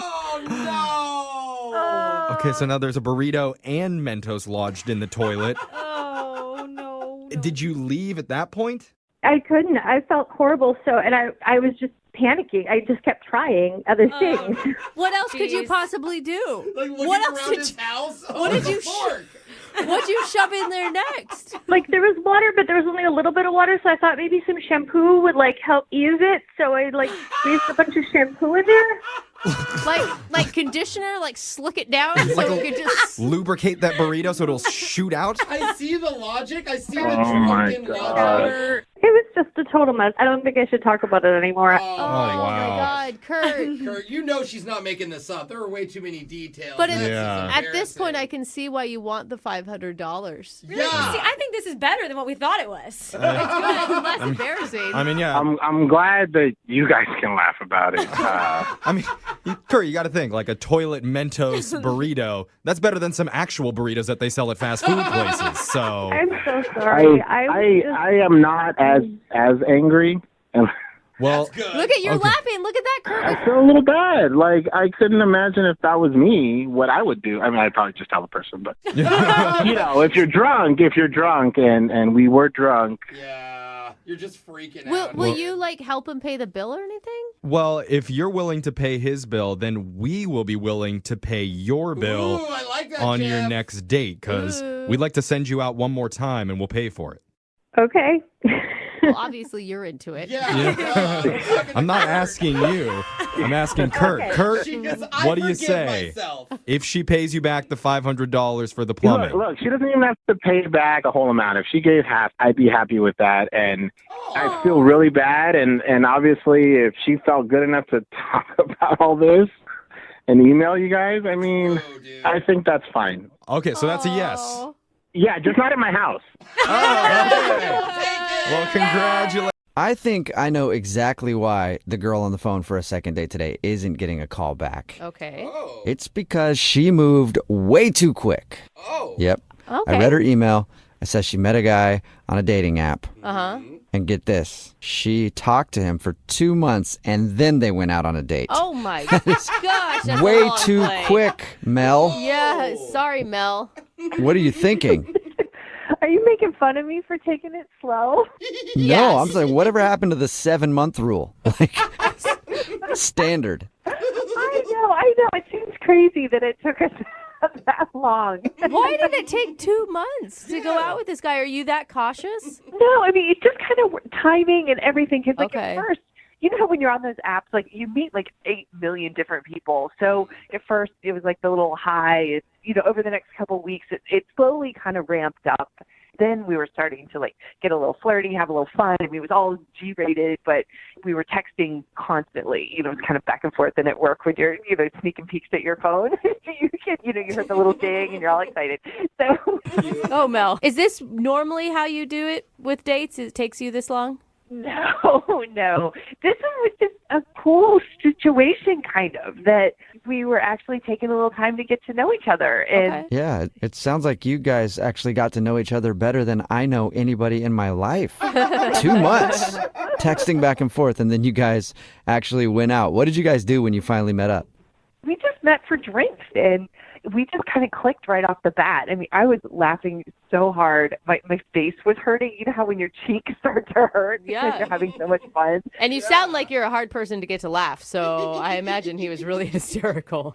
Yeah, true. No, but he was really funny, and I just really liked him, and we just kept talking, and we're kind of, having a drink, and, a couple times, I felt bad because it's like, oh my gosh, this is going on a long time. I'm having a really good time, but I didn't want him to be stuck, so I was like trying to give him an out, and I was like, it's late. I understand if you need to go, you work tomorrow and all that. And he's like, no, it's like I'm having too much fun. I don't want to go. And that's exactly how I felt. Oh, that's awesome. Yeah, that's good. And at least you guys didn't learn everything about each other in that 2 months, and then you had nothing to talk about. You're like, yeah, I already know everything about you. So how did the date end then? It was really sweet. He walked me to my car, and he just gave me a nice kiss on the cheek and said goodnight. It was great. That is sweet. Was there plans to go out again? Well, we'd mentioned that we were going to look at our calendars, and it just changed. And all of a sudden, I'm not hearing from him. I'm starting all the text conversations, and when I got a response back, and it took a while to get a response, it would be really short, almost kind of rude. It was like a completely different person. That's Wow. weird. And why do you think that is? Do you think you upset him in some way? It's so funny. I've been over this so many times in my head. And I did realize, and I feel kind of bad, that I did not offer to split the check. And because he just kind of grabbed it and took care of it. So I didn't think anything of it because it's, gentlemanly on the first date. But we were there a long time and we had, a good amount of food. So I imagine it was probably a pretty big bill. Did you thank him? I mean, did you thank him for paying? Oh, yeah. Oh my gosh, of course. Yeah. Okay, so you weren't rude. But there's a couple other things that have been like kind of occurring to me, and I've had plenty of time to think about it. That, we did talk a little bit about like politics and religion, but it seemed okay because we seem to be on the same page with everything. You're both Satan worshipers. No, nothing crazy, but we just seemed like we were, kind of on the same page, so it didn't seem like a big deal. It didn't seem like that was super, controversial. And then the only other thing that I didn't think it was a big deal, but like while we were walking to my car, I told him, I'm like, please don't look in my car when we get there because it's kind of a mess. Oh, yeah. Oh, God. I understand that. I didn't think that much of it, but I'm like, I don't know, maybe he was really scoping it out or something and, thought it was bad. I don't know. That's not a big deal. God, you Yeah, insulted do you think him. he like looked in your car and it was filthy and that's why he doesn't want to go out with you? Those are the only things. I've had an entire week to try to figure this out, and those are the only things I can come up with. I mean, I don't know. Those would be really weird reasons not to call somebody back, I feel like. I mean, the religion thing and the politics thing, maybe, but if he was offended, you think you would know right away. Yeah, you can, like, see it in their face. Totally.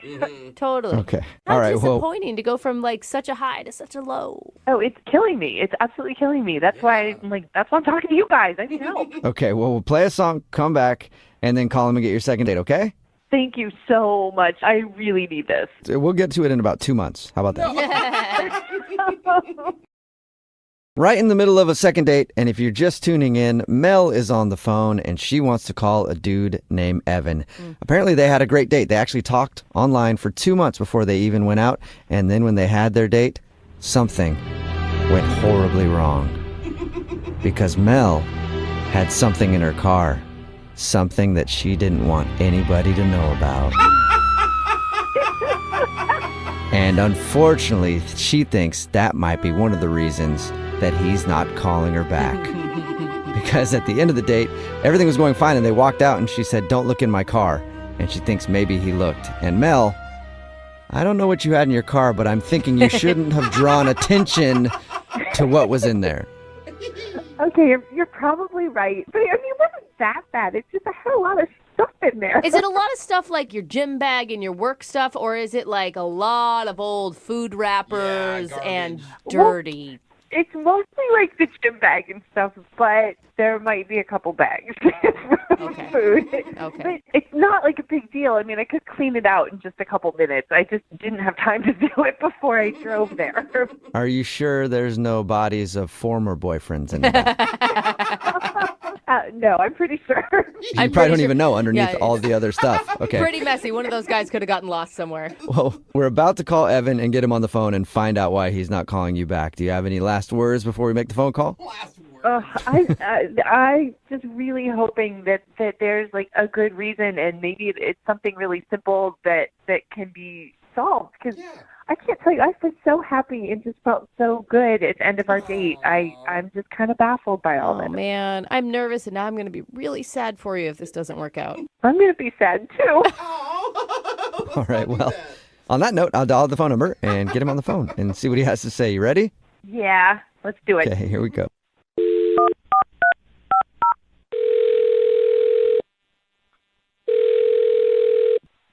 Hello? Hi, can I speak to Evan, please? Yeah, this is he. May I ask who's calling? Yes, you may. This is Jubal from Brooke and Jubal in the Morning. How are you? I'm doing well. Like, what can I do for you? Do you have any idea who I am or where I'm calling from or anything? No, but I mean, what can I do for you? Okay, well, my name is Jubal, and I host a radio show called Brooke and Jubal in the Morning. On the phone are also Brooke and Jose. Hey, what up? Hi, Evan. How many are there more people? No. No, this is it right here. Just us. All right. Do you need something? What? We do, yeah. We got an email about you from one of our listeners. What? Her name is Mel, and you guys went out on a date the other day. Whoa. No. Oh, no. Nah. Okay. Yeah. No. No, you did, right? Yeah, you did. But why is she? No. What do you mean no? Yeah, it's not a question. It's a statement. So let me explain to you, okay? We do a segment on our show called The Second Date. That's where if you go out on a date with somebody and then end up giving them the cold shoulder after, they email us to see if we can get you on the phone and find out what went wrong. So you've been kind of avoiding Mel, and she was hoping maybe we could talk to you and figure out why. Oh, come on. This is low. This is not. What is low? This is not a thing. What's low about it? I mean, she was really into you, man. She said that you guys talked for 2 months leading up to the date. I mean, yeah, but that's none of your business. Well, she sort of made it our business, so now we're on the phone with you asking why you don't want to see her again. Dude, I mean... You could have just told her to begin with, and we would have avoided all of this. I don't know. She's not the woman I envision myself being with. Oh, no. Okay. Is it a looks thing? Is that what you're implying? Oh, no, I'm not that superficial. So it's about her personality, not her looks. That's cool, too. Even worse. It's not. It's who she is as a person. Not. Whoa, that is deep, man. What don't you like about her as a person? We talked to her, and found out a little bit about your date, and she sounded cool to me. Sounded nice. Yeah, she's very nice. She's a very nice girl. Okay. Which is kind of the problem. I mean, nice girls are good to work with. They're good to have as sisters. That's not what I'm into. Wait, she's nice and you don't like her because you want a bad girl? Yeah. Okay. What? Wow. All right. Is that it? Yeah. I mean, she's not mean enough. Mean? Like you wanted her to insult you, or? The woman I'm attracted to needs to have an edge. Okay, and what does that mean for you? How do you define a woman with an edge? She's got this air of danger about her, Oh. a little off the cuff, something not right. Something not right. Not all there. Slightly mentally unstable is kind of what you're looking for? No. I want a girl that, can lash out kind of on a moment's notice for no reason. Okay. That can surprise me. All right. So you're looking for a girl who's a little bipolar. No, but it's just that these nice girls, what you see is what you get, and that's no fun. Okay. All right. So, I guess there's something for everybody out there, and I'm sure there's plenty of women like you're describing that are looking for a guy who likes that. Yeah, that's why on our date, I brought up politics. Politics are the perfect opportunity to argue about something. What? And then she just ended up agreeing with everything that I said, and it's really boring. I kind of get what you're saying, but I feel like you guys talked and texted for 2 months leading up to this date. Didn't you realize she was a nice person before you tried to bait her with politics? I mean, hey, I'm not the same person over text as I am in real life, and I was kind of hoping she was the same way. Okay, so you're hoping she was just playing sweet to lure you to dinner, and then she was just going to rip your head off about something. You never know with some women. There's always this mystery around them, but with her there wasn't any. Oh, no, mystery. Well, wow. Evan, there is a little bit of mystery because she's actually on the other line listening right now and wants to talk to you. What? She is? Yep. Hi, Evan. I didn't mean for you to hear all that. I'm sorry. This is the absolute dumbest reason I have ever heard or could even imagine to not like someone. I'm too nice? Yeah, it's just what I like. And I just wasn't that into, how nice you were being. You weren't mean at all. There was no fire there. That sounds so ridiculous. Well, this is officially the stupidest thing you have ever done in your entire life. And I'm starting to really kind of question that. I thought you seemed so intelligent and thoughtful and rational, and you're really turning that around for me. I'm not quite so sure about your IQ anymore. I'm not sure how many intelligent conversations we could have. Is that more what you like? Is that what you're after? Look, she's so nice at the end of it. Wait, Yeah. Does that satisfy you? No, I'm not gonna lie. That turned me on a little bit. Oh my gosh. I could be a mean girl. You're like a masochist. I'm not like that, guys. I just like a girl with a little bit of edge, and I know she's trying right now, but that's the point, is she has to try. Yeah, Mel, you should not have to try to be a horrible person. You should just be a horrible person. Here seriously, because we agree on like politics, we can't sit and watch cable news and get riled up and yell at the TV. We have to yell at each other. It's a good point, Mel. Maybe you guys have things that you can get angry on together. I just want someone to go after like me a little bit, call me out on my stuff. I don't need anyone to be yelling at Anderson Cooper for me. You want to be yelling for Anderson Cooper, and you want them to be behind you about to hit you over the head with a frying pan because they disagree. I'm starting to think it could be easier and easier to yell at you, Evan. Mel's like, maybe I could become that person. You know, you say that, but I don't think it's actually in you. I think when push comes to shove, you're just going to be very pleasant. Oh, too bad. Mel. Why didn't you man up and just tell me that? Oh, there you go, Evan. She's questioning your manhood. Are you questioning my manhood? Yeah. Whoa. Yes, I am. Thank you very much. Well, I don't like it. Well, apparently that's what you do like, and you're going to sit there and take it like you should. Oh, Mel. I don't know. I feel like we're getting in the middle of something now. You know, this is kind of riling me up. It's not a bad thing. Well, now that you're all riled up, Evan, would you like to go out on a second date with Mel? We will pay for it. Yeah, bro. You know, if she can keep this up, yeah, definitely. Oh, Mel, don't Really? go out with him. I mean, it's not bad that what he wants, but like, you don't need to change who you are, Mel. I think you're right. I don't think there's a thing as being too nice, and no, I'm not interested anymore. Oh, really? What are you talking about? You called me. You had these people call me. So now you're into it, Evan. Well, it's a good thing I did because I found out what you're really like, and now I won't keep thinking you were so amazing. I know the truth. Oh. Well, I just found out what you were like, and I like it. You like it. So now Mel, Evan is officially interested, although man. now you don't want to go out with him, right? No, yeah, I'm done. Oh, Okay. man. Okay, That well, came full circle. It really did. Mel, thank you for doing the second date today. I'm sure you can find a guy out there who likes a nice lady. Thank you. You're welcome. And Evan, Yeah. you can keep trying for. The girl who's on the phone to do a second date today had her date end in one of the most awkward ways possible. Whoa. Her name is Meredith. Meredith, how are you? Hey, I'm doing okay. Good. Thank you for doing a second date today. Appreciate it. Yeah, no, thanks for having me. You're welcome. We don't normally do this, but why don't we start this second date with the end of your date? Oh, good. Let's start at the end. Because I was dying to hear what happened. Why don't you tell everybody what happened?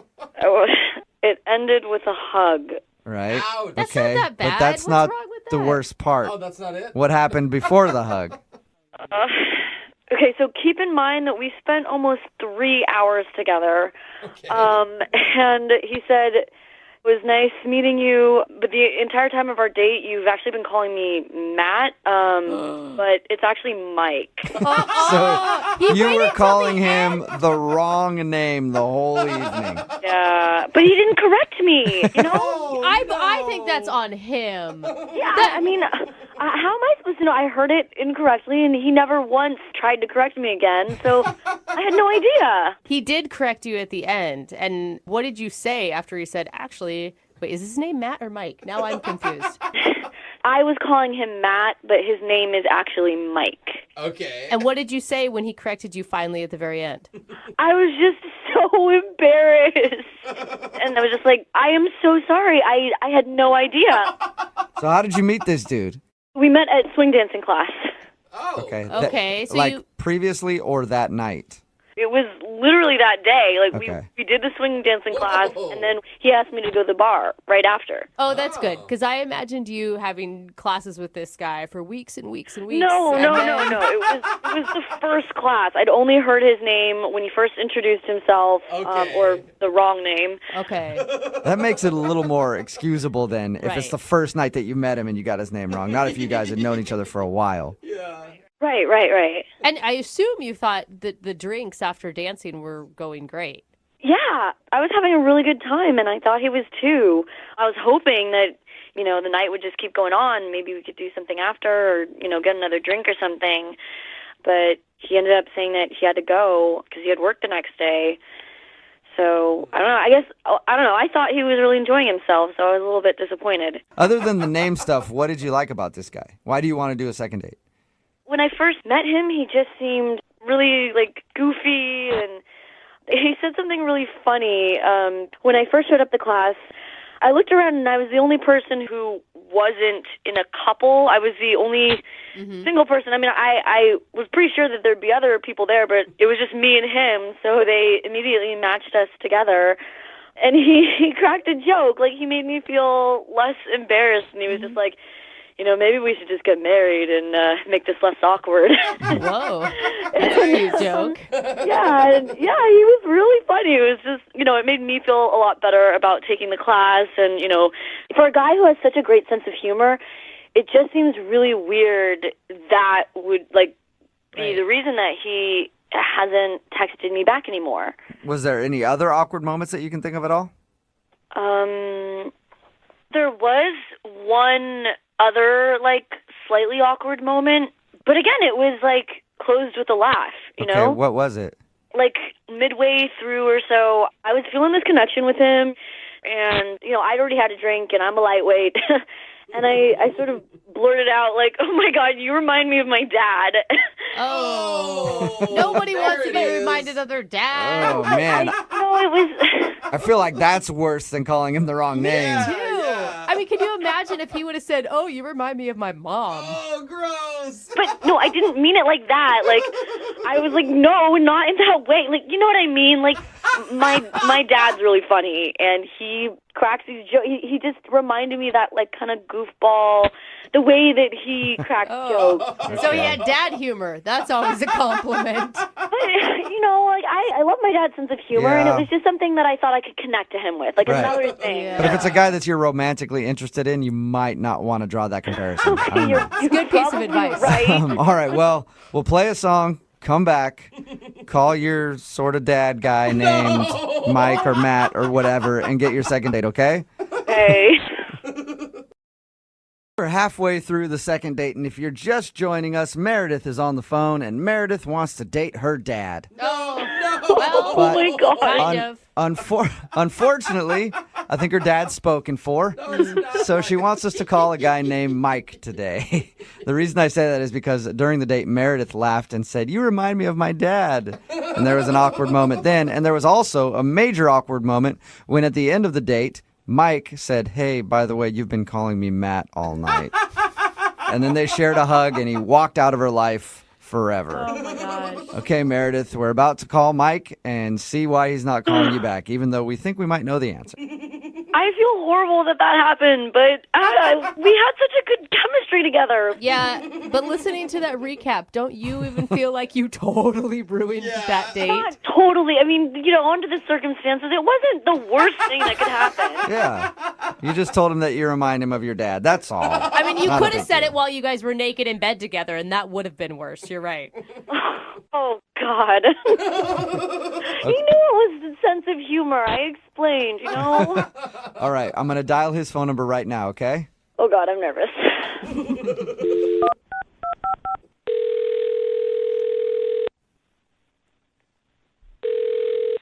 Hello? Hi, I was looking for Mike. This is Mike. Hey, Mike, how are you? My name is Jubal, and I host a radio show called Brooke and Jubal in the Morning. Wait, who are you? My name is Jubal, and I host a radio show called Brooke and Jubal in the Morning. I'm calling you today because we actually got an email about you from one of our listeners. Okay. Her name is Meredith.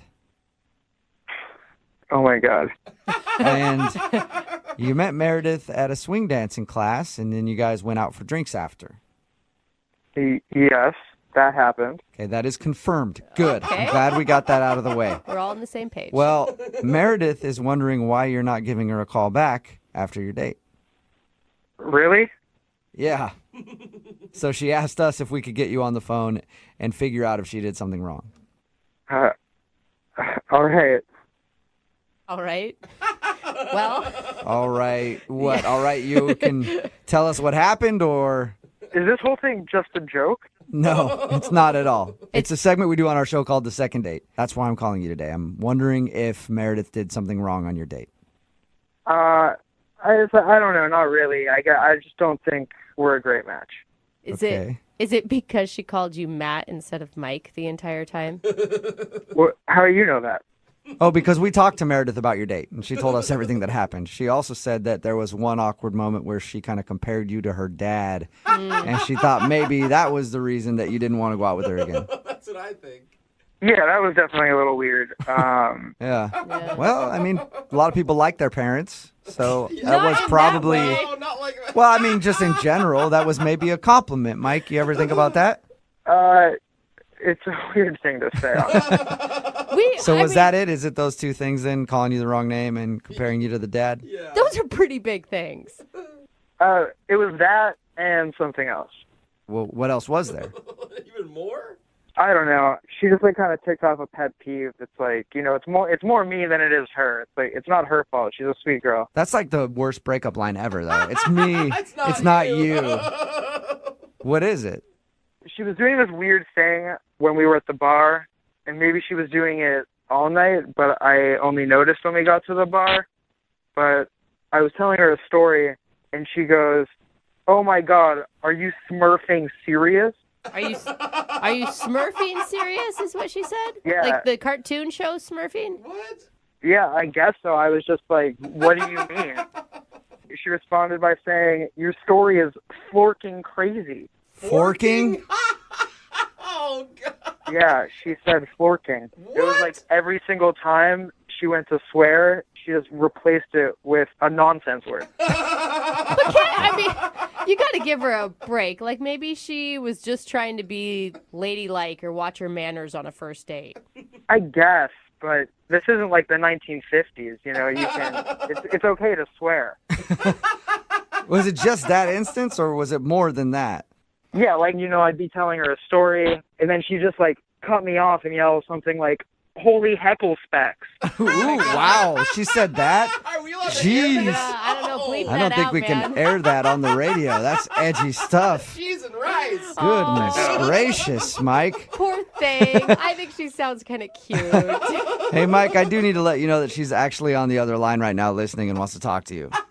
Wait, are you serious? Yes, I am. Meredith, you there? Yeah. Hi, Mike.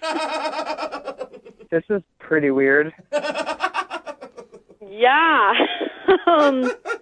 Wasn't expecting that to come out of your mouth. Expecting what to come out of my mouth? Holy heckle specs? Yeah, you may have just pissed Meredith off there. Oh, I'm sorry for the word piss word. Sorry about that, Meredith. Hey, Jubal. I'm ticked off. I mean, did you want me to curse like a sailor the whole time? You don't necessarily have to swear, but if you're going to do it, you should do it right. I know, but I don't like to curse, and you started doing it, and I kind of wanted to, follow suit, but I don't curse, and so, I just do what my sister and I do at home when, that's when we started, when we wanted to, say things, and, our parents were there, and we didn't want to be disrespectful. But it just kind of makes you sound really immature. Well, cussing makes one sound really unintelligent and uneducated. Uh-oh. I guess, but it's just kind of hard to have a conversation when someone out of nowhere yells, "Son of a booger butt." Dude, that's creative. That's any better than some of the other B word? That's jarring to me. So, it's just, I thought you seemed like you had, a fun sense of humor. So, we laugh about it all the time. Even our parents laugh about it because it's funny. We make stuff up. We're creative about it. And it's, oh my gosh, it's just something funny. Maybe your parents think it's funny, but, honestly, to me, it was like having a drink with a kindergartner. Wow. So it's I know I remind you of your dad, but I'm not your dad. Maybe your dad thinks it's funny, but I don't know. You can cuss in front of Mike if you want to, Meredith. I think that's what he's saying. But I don't want to cuss. I know I have freedom of speech. I can say whatever I want. I just don't like saying it. It's not polite. Okay. It's not ladylike. And it was the first date, so I'm not gonna, bring it out. Yeah. I think she has a really good point, Mike. You can't get over some stupid phrases like "holy ravioli" or whatever she was saying. Brooke. I cuss like a sailor, but to each their own. Yeah, exactly. I each their own, but I'm just not into it, I guess. I kind of want to feel like I'm talking to an adult. You know, especially if it's like someone that I'm gonna, you know, potentially be in a relationship with. Mike, maybe you want to reconsider. Maybe she can tone down the nonsense words or whatever, and you guys could go out again. Would you like to go out on a second date with her? We'll pay for it. I maybe if she agrees not to. I can't believe I'm saying this, but if she agrees not to use that kind of language. I can't believe you're saying that. Meredith, can you watch your mouth? She doesn't hold her tongue. Can you watch your mouth to go out with Mike one more time? I mean, yeah, I honestly don't really do it with other friends. It's just something that my sister and I did, and then like Meredith, the trauma with the dad. I think you should just own that you were the offensive one on this date for probably the first time in your life. I'm sorry, Mike, not Matt. Would you like to go on a second date with me if I tone my language down? Sure, let's give it another try. All right, nice. A successful second date. Congratulations, you guys. Thanks. Thank you so much. You're welcome, you guys. Go out, have fun, and then...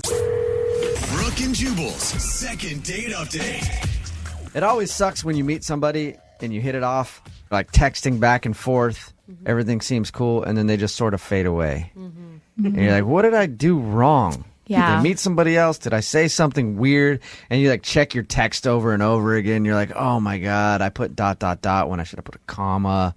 Too many smiley You faces. just start thinking about it too much. Like, what did I say? It's even worse when that person actually texts you and says, hey, don't text me anymore. And that's what happened to Jake, who is on the phone with us right now. Jake, what's up? How are you? Hey, how's it going? Good. So the girl that you want us to call today actually said, don't call me anymore. Yeah, she did. That's okay. Brutal. And did anything happen leading up to that you can think of, or she just all of a sudden said it? I really don't know. I've gone over everything a million times. She just one day just said, I need you to stop texting me, and that was that. That was the last I heard of her. First of all, why don't you explain who this girl is? Who do you want us to call today? Her name is Isabella. Isabella. She's a friend of a friend. I met her at a party at my place, and she was just amazing. She had great hair, She's like the perfect height. I'm not a really particularly tall guy, but What is the perfect height?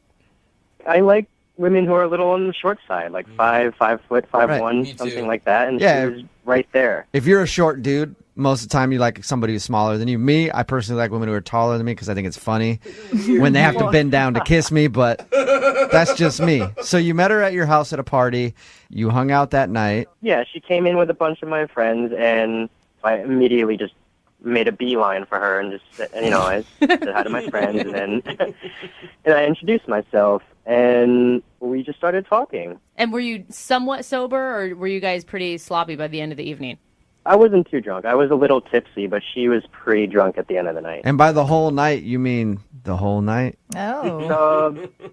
Yeah, I mean, she got there around like 10, and then the party started winding down right around 2 or 3 in the morning. Jake, I didn't ask really how long she was there. I was asking if you did her. That's why he Did you guys hook up?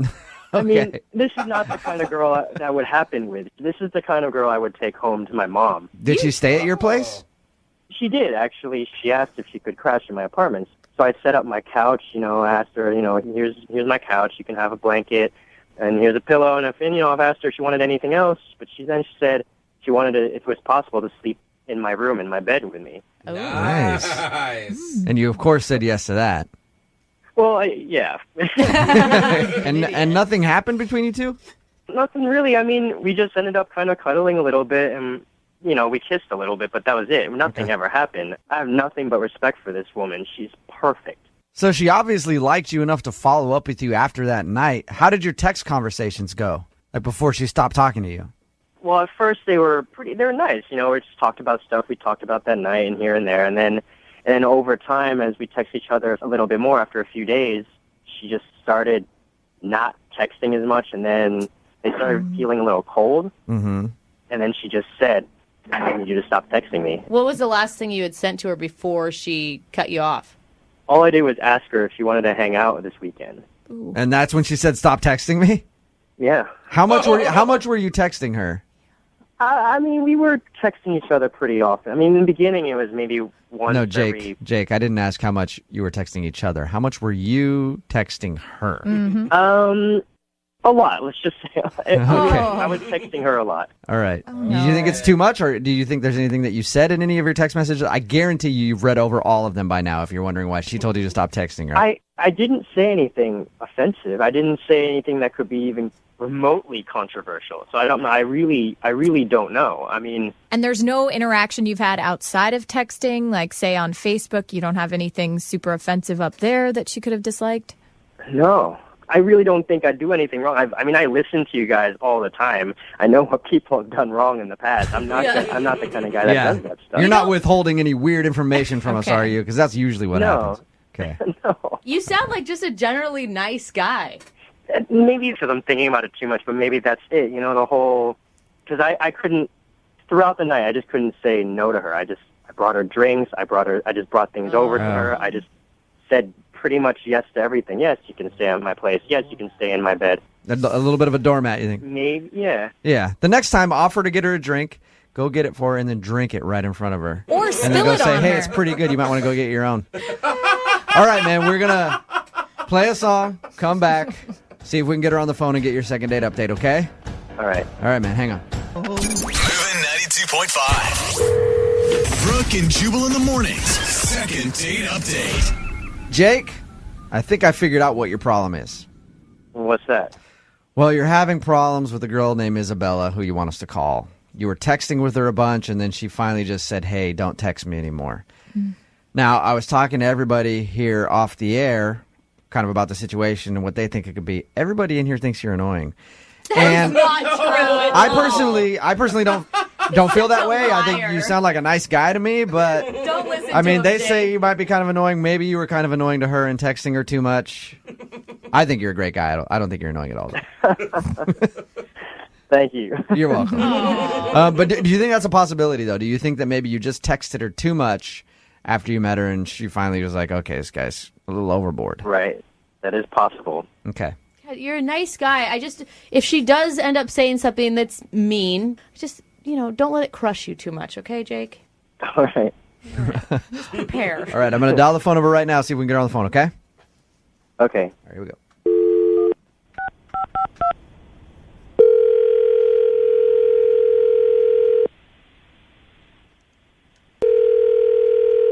Hello. Hi, can I speak to Isabella, please? She's not here. Okay. Who am I speaking with? Can I help you? Yeah, this is Jubal from Brooke and Jubal in the Morning. I'm moving 92.5. Who am I speaking with? This is Aaron. So, what do you want to talk to Isabella about? This is Isabella's cell phone, correct? Yeah, she's just not home. Something I can do for you? Yeah. First of all, who are you, Aaron? Who am I? Yeah. I'm Isabella's significant other. You're her boyfriend? Yeah. Nice. How long have you guys been together? I don't even know what you're calling about. Why do you want to know? Well, we do a segment on our show, and it's going to kind of be an awkward conversation here, Aaron.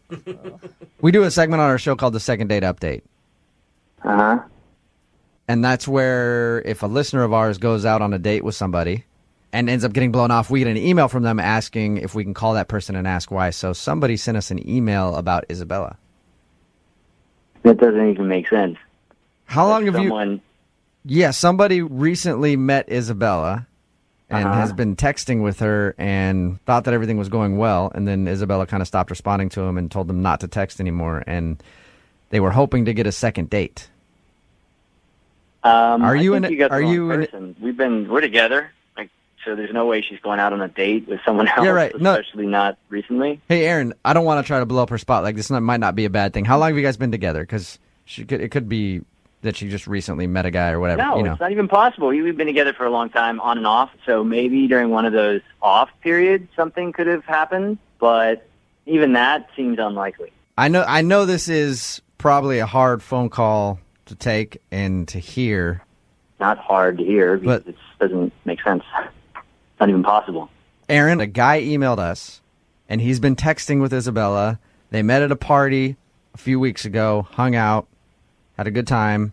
He thought that she was into him, and then she said, don't text me anymore, and stop texting him. That's why he wanted us to call. Right, but I'm on her phone now. I've checked her phone. There's no text messages from any guy. Okay, I can assure you of that. You check her phone all the time? Enough. We trust each other, whatever, you know? I like trust. 2 weeks ago, were you guys together or on a break? Because you said you guys have breaks. Look, it's really none of your business at this point. It's not. You don't even want to know if maybe your girlfriend is cheating on you? Who the are you? I've already answered all of your dumb questions, so I think you need to off. I'm just trying to help you get to the bottom of it because this is the phone number that we got from another dude who said that he met Isabella. Look, if you have some guy that's calling you, then why don't you tell him he's mistaken and he's got the wrong person and she's got a boyfriend and to just, like, back off and stop harassing her. Okay. I'll do that for you. Hey, Jake, back off. Isabella has a boyfriend. His name is Aaron. This is so uncomfortable. Aaron, Jake, the guy who says he met Isabella, is actually on the phone with us right now. Jake, say hi to Aaron. Hey. So how long have you guys been dating? You never really answered that question. Who the are you? I'm not even going to answer this. I don't even know who you are. I don't want to know who you are. You sound like a little bit of a dweeb, and I don't think she ever. I met Isabella Here's the deal, dude. Here's the deal. We hung out for the whole night. She stayed in my bed. But it doesn't sound like you guys are really into each other. You won't even say how long you've been dating. All right, dude. Here's the deal. I don't know who the you are. I don't have a problem with you, but you keep pushing down this road, we're going to have a problem. You need to back off. I don't know what you've got going on. You've made a mistake, all right? Jake, why don't we just ask Isabella who she wants to be? Yeah, why don't we ask Isabella? Yeah. She wants. Why don't we ask Isabella? Oh, God, this is so Aaron? uncomfortable. I mean, I know you have her phone right now, but how can we get a hold of her? I'm not going to give you any of your info. Where is she? She must be coming back soon. This is ridiculous. I am with Isabella. We are together. No, you can't talk to her. No, we're not going to go through. I'm not going to listen to this pseudo shrink try to tell me that my relationship isn't working out. All right? So off. You maybe radio show. Maybe you guys weren't together 2 weeks ago. It was 2 weeks ago, Aaron. That's when Jake says he met Isabella and she spent the night at his house. In his bed. In his bed. They made out. I mean, I feel bad for... You don't feel that bad. No, really, not that bad. And Jake, but Aaron, I mean, that 2 weeks ago, were you on a break 2 weeks ago? I'm not getting into this with you guys. Obviously, I'm going to talk to her and see what's going on here. I don't think they were on a break 2 weeks ago. No. Jake, why do you keep pushing this? I mean, why would you even want to see Isabella at this point, dude? Look, I understand people sometimes are in relationships just because they're convenient at the time. Maybe this is just because it's convenient. This is insane. This is not happening, dude. Find another girl, all right? I can't speak for her. No one speaks for anybody. When you move out of your parents' house, why don't you go find a girl, all right? Jake, you keep worrying about what she wants, but the last text message she sent you was not to talk to her again. So maybe she doesn't want to talk. Well, how do we know it's not him who just sent that? How do we know he's telling the truth? That's a good point. I feel bad for Aaron. Yeah, Aaron, did you send that text message to Jake telling him not to text her anymore? This is a total waste of my time. I don't know what you guys got going on, but you got the wrong guy on the wrong day. I'm out, and I'm done talking to you, and I'm done talking to that guy, and I do not listen to your radio show. Hey, so well, that's what I was going to ask you, if you would still tune in on occasion. Yeah. If you could check us out. Yeah, sure. Moving you know 9. what? Why don't you send your autographed picture to someone else, because I don't give a okay? We play all the hits. I mean, come on. Oh, God. Hello? I don't think... No, he's gone. Yeah. Hey, Jake. Yep. What did you think of all that? It sounded like he's really up in her business the whole time. He's controlling what she says to people. It sounds like she's not in a very healthy relationship. Yeah, but I mean, it is her choice. She's in a horrible relationship. Yeah, but it doesn't... I mean, you're walking into a freaking pile of tornado craziness. That didn't even make sense, but you know what I'm saying. Stay away from the situation.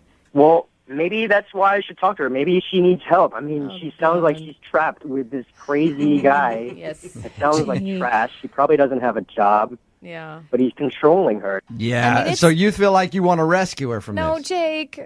Yeah.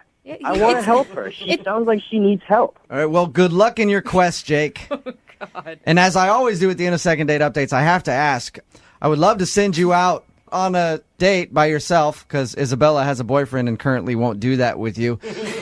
Maybe I can send you to like a kickboxing class so you learn how to defend yourself when this guy... Moving 92.5. Brooke and Jubal's Second Date Update. You know, I've never had to do online dating, as I've mentioned before. You know, Yeah, because you just get girls too drunk. And they end up- Naturally. But what I've heard, rumors are that sometimes you meet someone online and then you meet up with them and they're not exactly who you thought they were. Strange. Weird, right? People misrepresent themselves? Yeah, all the people that I meet on Craigslist are always exactly the same as what their as what their casual encounter ad says. Like, it gets straight to the point, and I know what I'm getting when I show up. Yeah. You're so... Stacy Oh, my gosh. met a guy named Tyler online. In her email, it says that he turned out to be different than I thought when we met in person. Uh-oh. In a good way, though. Right, Stacy? Yeah, he was really great. Huh. How so? Well, he was cuter in person, and he made me laugh a lot. I just remember feeling really comfortable with him instantly. Okay, and how long had you guys been talking online before you met in person? 2 weeks. 2 weeks? 2 weeks, okay. So you felt like you kind of knew him Yeah. a little bit. What did you guys do on the date? We went out to dinner, and we couldn't decide what to order when we got to the table. So we got 2 different things and shared them, and that seemed really cute and comfortable and fun. You didn't, like, feed each other or anything, did you? No. You didn't like baby bird him, did you? In the middle of because that's what I do on my dates, and they dig it. Let me tell you that, gents. You can use that in your future dates. You're the elderly center. What'd you guys do after dinner? Well, after dinner, I invited him back to my place. Ooh. And we didn't have dessert at the restaurant, so I offered to make him dessert. So I went into the kitchen, and when I came back, he was just really different. He was kind of cold. Really? And, yeah, he was there for about 10 minutes, and he told me that he had to go home and feed his dog. That he had to go feed his dog? That's like the girls, I have to go wash my hair. No, but I have a dog. That really happens sometimes. It does. I'm serious. I'm serious. Sometimes you forget, like, oh, crap, it's been 6 hours. Dogs are fine. They're good. So he left to feed his dog, and did you guys kiss or anything? We kissed on the cheek. Ooh, steamy. What was your goal of bringing him back to your place?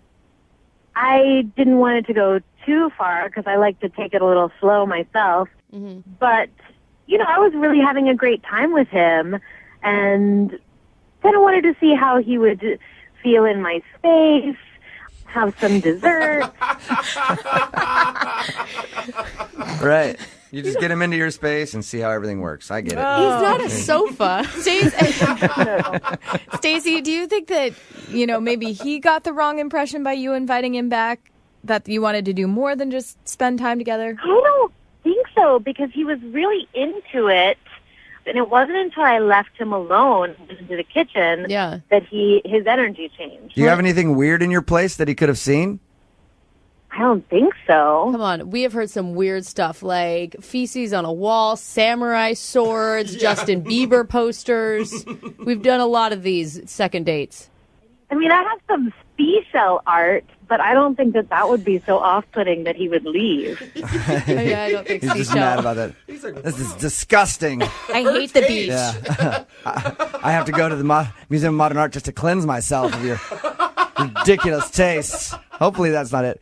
All right. Well, we'll call him after this. Play a song, come back, get your second date update, okay? Okay, great. All right. Hang on. Moving 92.5. Brooke and Jubal in the mornings. Second date update. It's interesting to me how many of these second date updates we do where people go to someone's house and then split really quickly. Mm-hmm. Because again, like anytime I've invited someone over to my house, they usually always stay. Again, because they're blacked out and can't go anywhere. Or they're tied up. It's your second half of your second date update. Yeah, that too. Yeah. We've got Stacy on the phone with us. Stacy went out with a guy named Tyler she met online. She was pleasantly surprised when she met him. They had dinner, went back to her place for about 15 minutes, and then he seemed kind of strange, said he had to go feed his dog, and left. Stacy, how many times have you tried to get a hold of him? I didn't ask you that earlier. I emailed him once, and I called him once, and that's it. Okay. Did you ask for a picture of his dog as proof that he really has a dog? Yeah. No, but I probably should have. And also called him a liar in your email. That usually helps. All right. I'm going to call him right now, see if we can get him on the phone and get your second date update, okay? Thank you. All right, here we go.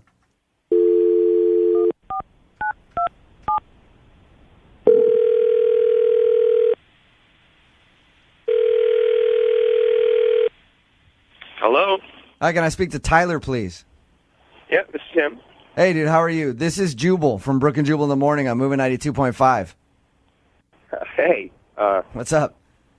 What's going on? Not much. How you doing? Good. Big fan of your show. Why Thanks, are you dude. calling? You recently went out on a date with a friend of mine. Her name's Stacy. Uh-huh.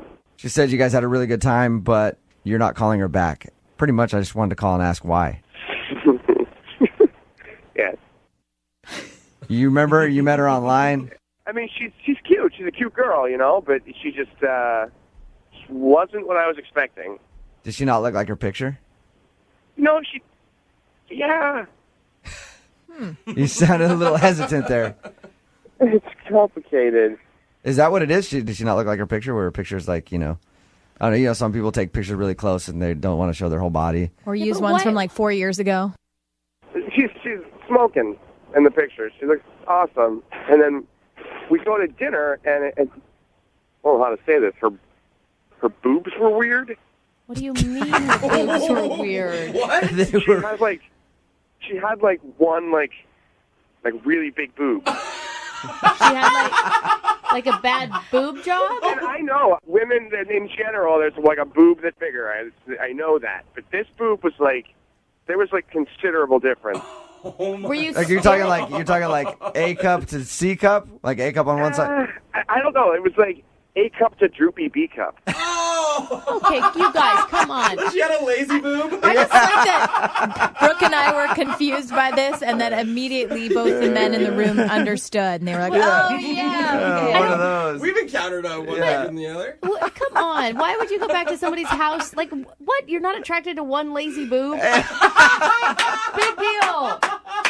I went back to her place because I will be completely honest with you. I was quite intrigued. I kind of wanted to know what that boob looked like. She was really into me, and I thought maybe I could see the boob. You wanted to see her. You want to see her boobs non-sexually. I just wanted to see the boob. So why did you leave after 10 minutes? Oh, my God. Well, now here's the thing. She's like, hey, do you want some dessert? And I was like, yeah, I'm going to see the boob. And then she leaves, and she comes back, and she doesn't have any boobs. Oh, what? What? She's she's flat-chested, no boobs. She must have, she stuffed her bra very, very poorly. She probably had cutlets in. Like chicken cutlets, like that you buy. All of a sudden, I felt like I'm in high school. Oh, it was weird. So she went from, big boobs in the picture to droopy boob at dinner, and then at the very end, she had no boobs. So Tyler, does it really bug you size-wise, or does it more bug you the fact that they kept changing? You just didn't know what to expect next. To be honest, I like all boobs, which is why I wanted to look at the droopy boob. I just felt like she was lying to me. You know what I mean? I don't want to go out. Okay. What am I going to do? Yeah. Who knows? What else is she lying about? Hey, Tyler? Oh, I love this part. I should let you know now that Stacy's actually on the line and heard everything that you just said. Oh, You really disgust me. I think most women who are about my size use enhancements. I really you're shallow, and you're. How do I know that you work where you said you work? How do I know? Really? I just don't know. Really? That's a ridiculous argument. Hold on. No, wait. Did I look like my picture whenever you went out with me? No. I didn't look like my picture. So Shut up. I don't want to hear anything else you have to say. I really don't want to hear you talk anymore. Stacey, can I ask, because I have very small boobs, you need a microscope to see them. Do you feel really insecure about them? Is this something that you do on every date? I like small boobs. This isn't about boobs. I know, You just Tyler. don't like lazy ones. Yeah. I like lazy ones. I was going back to see the lazy boobs. But it's not lying. I don't like being lied to. That's like saying changing your hair color is lying. Yeah, or wearing heels. She's maybe 6 inches taller. I will say this: there are a lot of things that women can wear to change their bodies when they go out on a date, and by the time you get them home and undressed, you're with a 42-year-old dude. You have to know that going into a date. There's lots of stuff out there like that, but I don't consider that lying. Yeah, and we all thank Spanx for that. Yeah. So you really consider it lying, Tyler? It felt like a lie to me. I hope you find some braless hippie to make you happy, all right? Because that's the only person who you're going to find that isn't, quote-unquote, lying to you. You weren't wearing a bra that was making your boobs look weird. You legitimately had one giant boob and one small boob. They don't sell those bras in the store.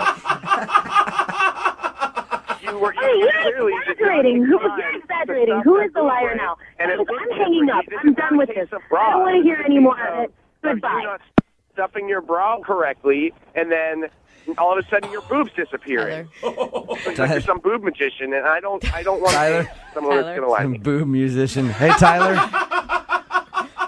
Tyler, Stacy hung up on us. She's not there anymore. Oh, no. Thank you for, at least letting us know why you didn't want to go out with her. Yeah, no problem. I was hoping, at the end of these, we always ask if people go out on a second date. I was hoping we could do that for you. I would have probably gone out with her. And to be honest, I'd honestly like to see